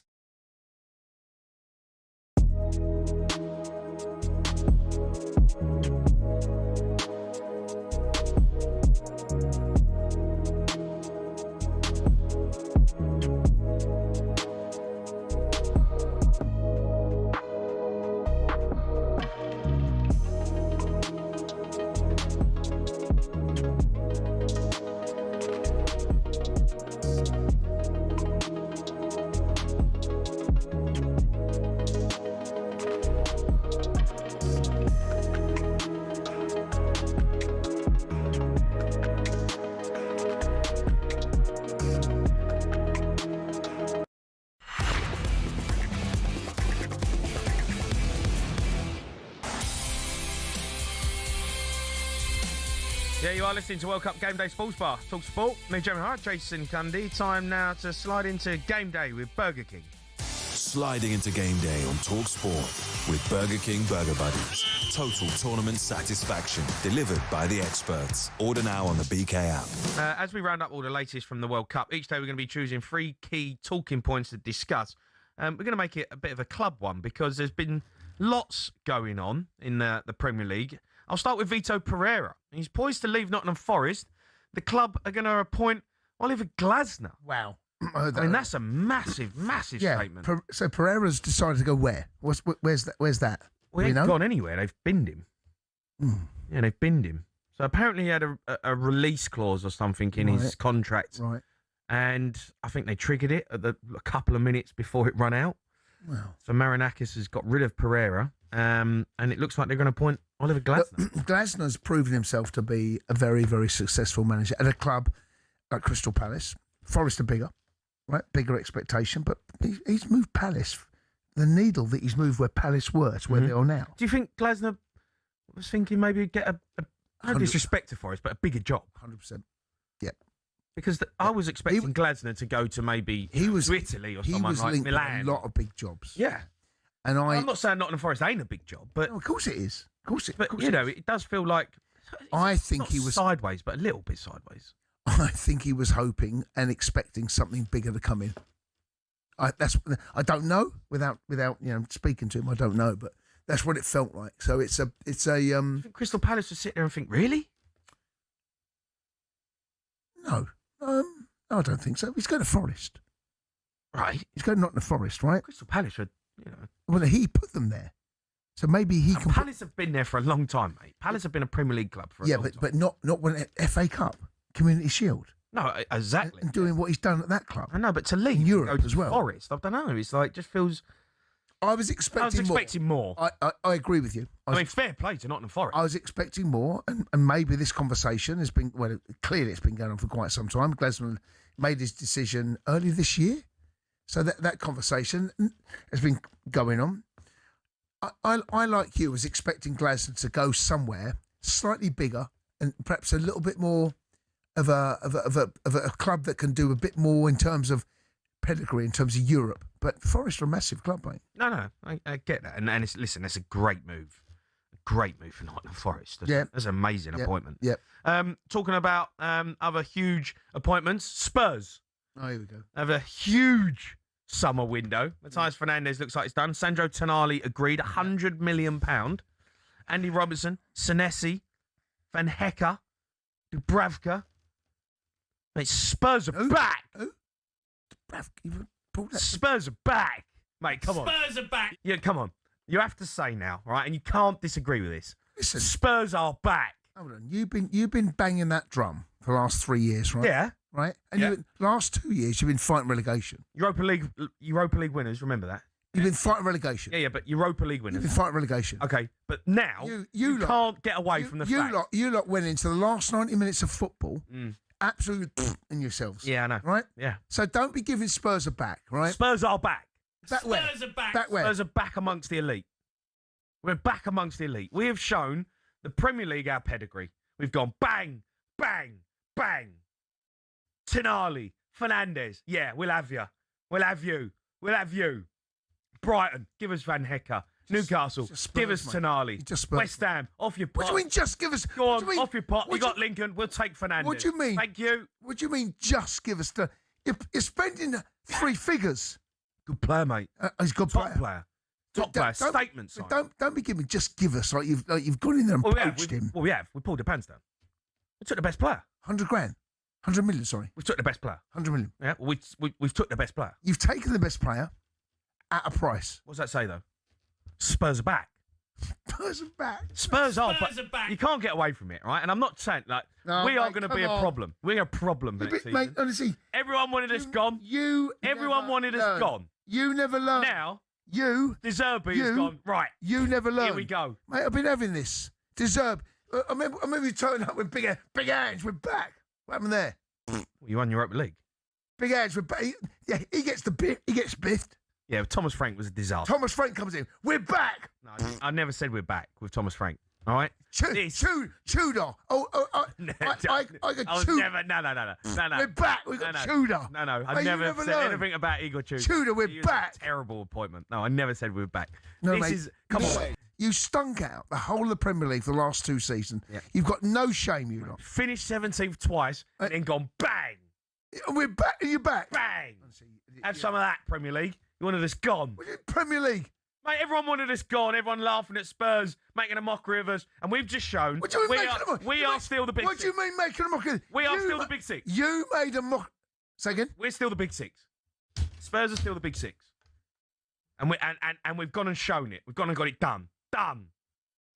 You're part of the big six where? What do you mean? Name the clubs that are above you. Well, Man United. Yeah. Liverpool. Yeah. Arsenal. Yeah. Chelsea. Yeah. And who's the other one? City. And City. There you go. Yeah. Spurs. What Villa? What about Villa? What about? What do you mean? What Can't about spend any money. No, Can't spend any money. Hold on. What do you mean? What do you mean? Can't spend any money. So that's it now. So now you're spending money. That puts you in the big six. Yep. You lot of jokers. Yep. Absolute jokers. Bunch of clowns. You're buying your way out of 17th. You're absolute jokers. Yeah, well, that's what big clubs do. Oh, is it? Why didn't you do it last season then? Well, we didn't. We're waiting. We're waiting for Tonali. We're waiting for Fernandes. We wanted to just see off West Ham. Just get rid of them. Mate, I'm telling you, we're going to look good next season. No, Jay. Mate, you look at our lineup next season, right? If everyone's fit, our team looks dangerous. It's a dangerous team. Jay, you lot, you crack me up, mate. You lot, you're the biggest one. What do you mean? What do you mean? What do you mean? What do you mean? What do you mean? What do you mean? We are back. You're back. That's boy. a top side we put together. We have put a top side together. Are you? We need Right. a couple more. Yeah. Oh, you need a couple more, do you? You know what I would like? Yeah. It's all right. We spent a lot. We spent a lot of money. Still Right? got Richarlison doing his pigeon up top. That's my issue. Right, Right? okay. You can have Tonali. No, what you can have Fernandes. You can have Senesi, and but we have still got Richarlison playing up front. So that does need to be addressed. He's still doing all right? the pigeon, mate. So you got a pigeon up top. Pini, Johan, all right, go and spend another 100 million on a centre forward. Give me another striker, and I'm happy. Give me a striker, Mate, and then we're there. Mate, listen, you'll be happy with 16th. Mate, you got good signs though. Good signs. No, there's no good. Good team. Spurs. You lot. Good team. I can't wait till Chelsea pull you every year without fail. Chelsea. Pull your pants down. Give you Chelsea. You can't even get Xhaka. You can't even get Xhaka. We're signing Tonali for 100 million. You're trying to sign Xhaka. Pull your pants down, mate. Don't we? Come on, mate. Mate, pull your pants down. Get give back you a in good your- old whooping. Xhaka. Give you whoop whoop. Who do you want? Whoop whoop. Xhaka. Whoop whoop. Give you whoop. Are you And excited for next season? you get- I'm excited, mate. I can't. Well, of course you are, because you're not playing against Lincoln. You absolutely circled that sink. You went round and round and round and round, and you're like, and you lot absolutely pooing yourselves, worried you're going to be playing Lincoln at home. Oh my God. By the way, we're still doing right. I've had a word with the bosses. No, you we are. No, you haven't. No, we are. Jamie O'Hara's EFL Roundup. No, we're not. It's gone. It's happening, mate. It's been deleted. We have. No, they've deleted hold it. I on. spoke to the bosses. No. I tell you what. No. I spoke to the bosses, and it got deleted from the archive. Well, it doesn't exist. Jay? Get a full rundown of all the Championship's biggest teams in the Sports Bar. EFL Roundup with Jamie O'Hara on talkSPORT. It's a feature in the Sports Bar next season, mate. Right? Now, I know for a We'll fact. get Champions League football. People don't know this, right? But Jamie, for the last 3 months, has been doing lots of EFL knowledge. No, I haven't. You have? No, I haven't. Though, Jay, have you I? have. No, but I haven't. Jay, I haven't thought about it at all. Jay, Not one moment has crossed my mind about talking about EFL. Jay, on talkSPORT 2, Jay, you've got a new show. O'Hara's EFL Roundup on talkSPORT 2. I'm going to move on. That was look at some of the day's key talking points, all thanks to Burger King. Spurs are back. Sliding into game day on talkSPORT with Burger King Burger Buddies. Iconic winners delivered in the box every time. Order now on the BK app. Tell you what, mate, that EFL show would be a good show. Good show, mate. Good So show. tune in. There'll be all sorts of tune in. Jamie O'Hara's EFL Roundup on talkSPORT 2. All right, keep your calls coming in. 03717 22 3344.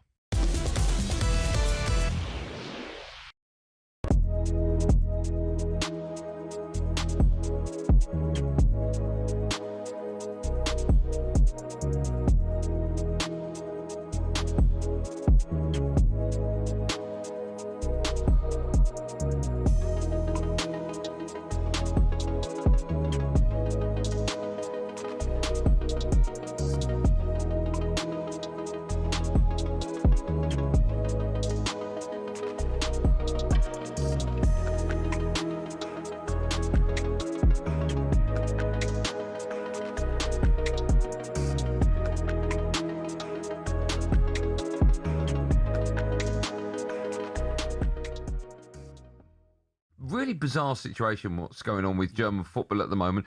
Why do you think it's been total freefall ever since you guys won the World Cup in 2014? I think there's been a certain amount of arrogance in the German camp and the FA. I think we've been living in the past since 2014, really. Nothing's really changed. I think the football is the same, very possession based. We haven't really got any mavericks that can turn games around. We saw that last night. Leonard obviously is a big miss from the World Cup before he got injured. I think he could have made a difference last night. But in terms of that, I think it's been really, really slow football. Boring at times, and when it gets physical and when we play against teams that are a little bit more athletic, I think we struggle. We've seen it in the group stage too. When you watch the Ivory Coast game, I think we got lucky there. We should have probably lost that as well. So, and Ecuador was a real eye opener. And what we failed to do after the Ecuador game was to be honest, in the press and in the team, it was kind of brushed aside as in, well, we were safe anyway kind of thing. So we took the foot off the gas, and that showed last night. Good morning, Robert. It's Manu. Looking good, mate. Yeah, you too. Well, who is responsible for this mess? The manager, the players, all together?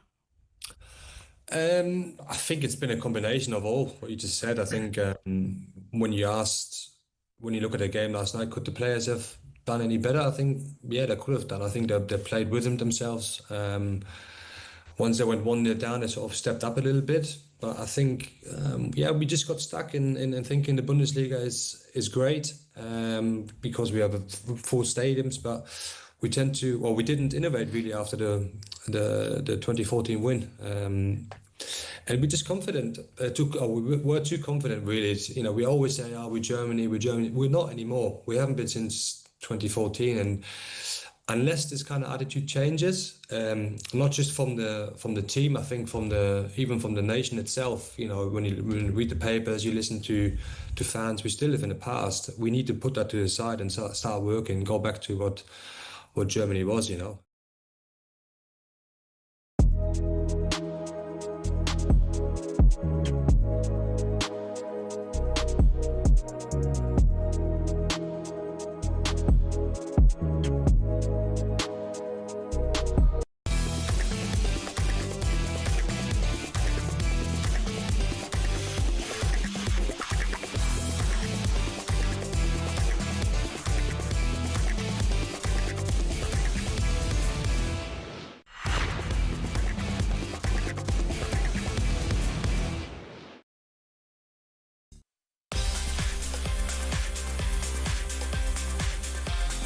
Yeah, you are listening to the World Cup Game Day Sports Bar talkSPORT. Me, Jamie O'Hara, and Jason Cundy. Let's get a score update with Burger King. Game Day live update on talkSPORT. Brought to you by Burger King Burger Buddies. Total tournament satisfaction. Delivered by the experts. Order now on the BK app. Yeah, last 5 minutes of the 90. Belgium v Senegal. Ian Abrahams. Belgium 0, Senegal 2. Habib Diarra, Sunderland in the first half. Ismaila Sarr, Palace. And if you can't get to see the goal, it was one of the best at this World Cup.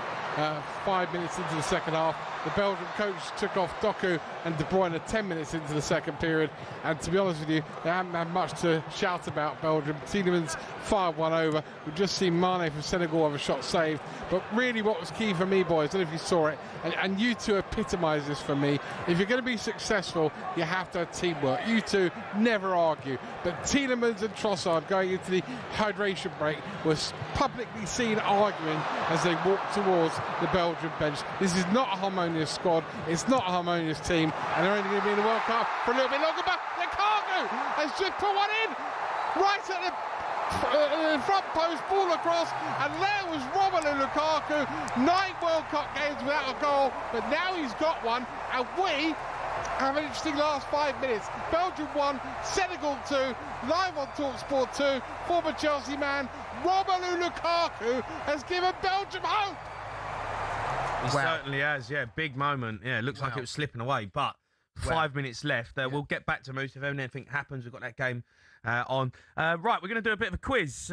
George has come in. All right, George? Georgie boy. And how are we, boys? All right, matey. How are you? That was a bit sweaty, wasn't it, today? Oh, mate, don't. Have you spoken about plans Sunday, 1 a.m? What are we doing? Don't know yet. Just stay up? Do you cancel work? What's happening? Well, I don't know if I can do another, like, I just want to sit in my house. In do you know, Live like, watch along at O'Hara's. Yeah, and just watch it behind the couch. Yeah. You know, like that. I don't know if I can What's do. wrong? O'Hara's behind the couch. mate, that'd do numbers. That would do numbers. Numbers, What do mate. we do? What do the people Numbers. at home do though? Like, what's the plans? How do we get through that? Jay, get that on YouTube. Talk doing it. O'Hara watch along with Cundy behind the couch. Just sit there, just sit there. Every now and then, just pop her heads up. What's the score? Where are you staying at O'Hara's? I'll stay there. Is that? He'll look after me, mate. Yeah, he's always invited. What advice would you have though for people at home? How do we do 1 a.m. Well, into Monday morning? Tune to YouTube at O'Hara's watching on the couch. Just crack on. We've all been out till 5 o'clock in the morning, haven't we? Oh no, Senegal. Right, let's do a bit of a quiz. Let's do a bit of quiz. A little bit of World Cup quiz. Coming in. Senegal on the go. So should we start with a bit of them? What do you want? A little bit of a cult hero. Which Senegalese striker did Liverpool sign off the back of their brilliant run in 2002? Mane? What, 2002? Can't think. Not 2002, Jason. No? He's still playing. Yeah, 2002, I just retired then. Jesus, I just retired. Oh, dear. Bleached blonde hair. Oh. Cisse? No. Oh, what's the other one? Rumours of him being a bit of a... Yeah, the one who was always a problem. Yeah, Good player, though. Yeah. Diouf. Diouf. Haaaaas Diouf. Good. This one's a bit of a tricky one. Who was the first nation outside of the host nations to qualify for this year's World Cup knockout stage? Oh my God! Oh my God! It's unbelievable! It's nuts! Football is nuts! It's nuts! Right, we've got to get a score update now with Burger King. Game Day Live Update on talkSPORT. Brought to you by Burger King Burger Buddies. Iconic winners delivered in the box every time. Order now on the BK app. Ian Abrahams, another goal! 90 seconds to go. Belgium 2, Senegal 2. Yuri Tielemans has scored it, but that doesn't tell you half the story. I was telling you 2 minutes ago about how he and Trossard, towards the hydration break, were walking off the pitch, arguing with each other, not wanting a bar of each other. Trossard right foot across, Tielemans header. They've only got it combined to get a Belgium equaliser. How ridiculous is the game of football? 10 minutes ago, these two weren't even speaking to each other. Now they've created a goal for each other and kept their nation in the World Cup. It's on talkSPORT 2. It's utterly bonkers. It's Belgium 2, Senegal 2. Wow. Football is there's a reason it's the greatest game in the world, because even, and I said to you, right, when he went 2-1, I said, dangerous scoreline. You love a dangerous scoreline. No, it is. It's the most dangerous, because you feel so safe. And then it goes 2-1, you go... What's the keeper doing, though? No, the keeper's come out, mate, doing Superman Flapper Harris.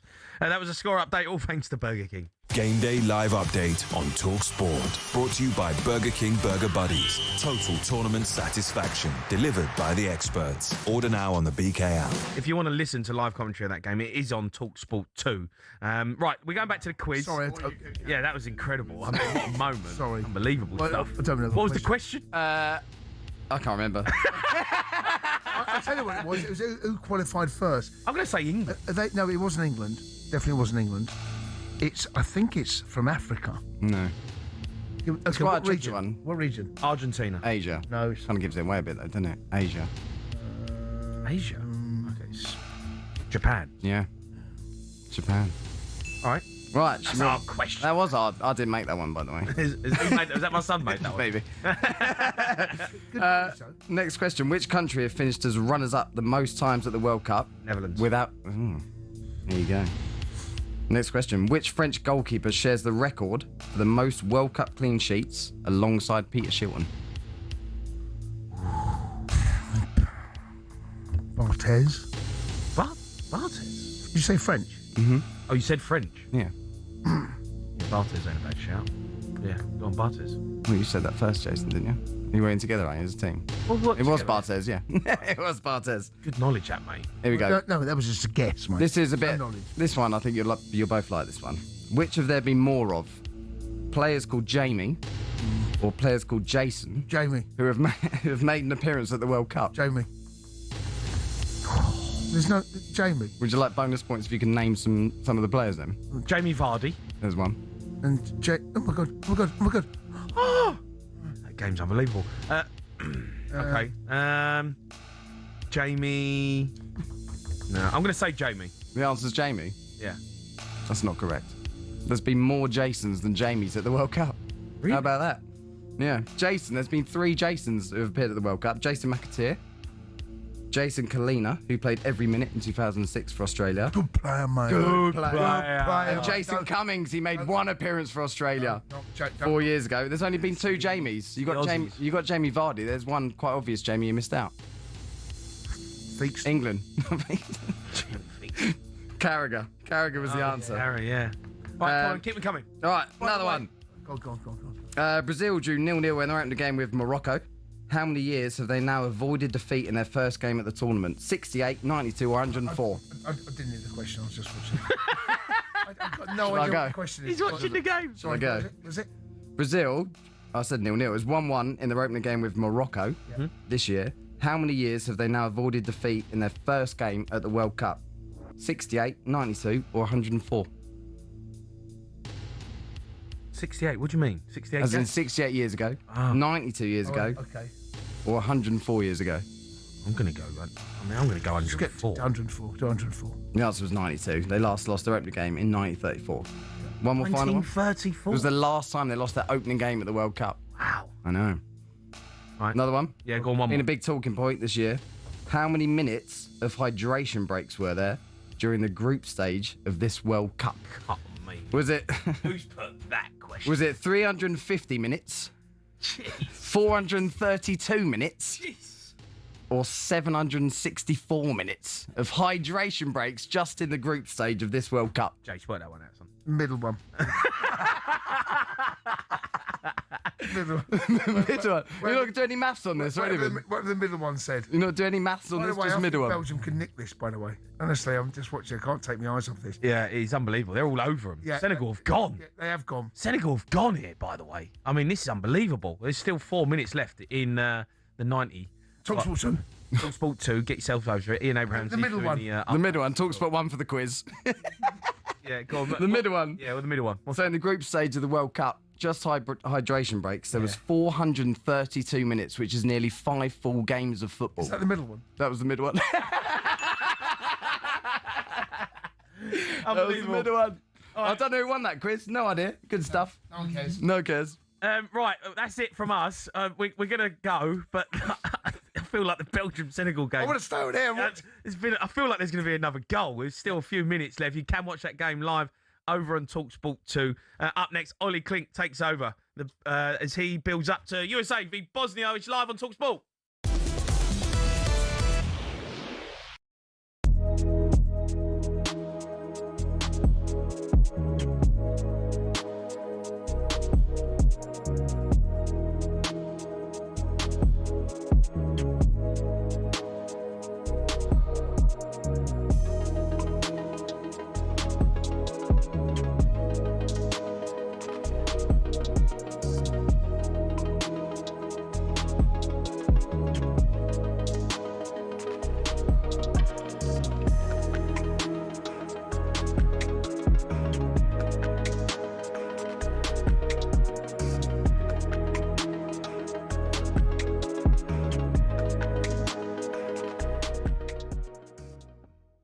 I think as well, when you lost the last final to Argentina, how they lost it. Yeah. The Argentina players celebrating after that penalty. It was a bit spicy, wasn't it? Yeah. They'll want revenge. 100%. They would love. I don't know if they can face Argentina in the final. I'm not sure. But no, they can. Yeah, they can because they're on separate sides of the Exactly. draw. If they was, I've just seen the step over again. told you, Mbappe mate, if for the that goal. was R9, You are right. that was R9 speciality. Step over and then goal. Yeah. Even that, who Arco- threaded the ball through? Elise. Through the legs of the defender.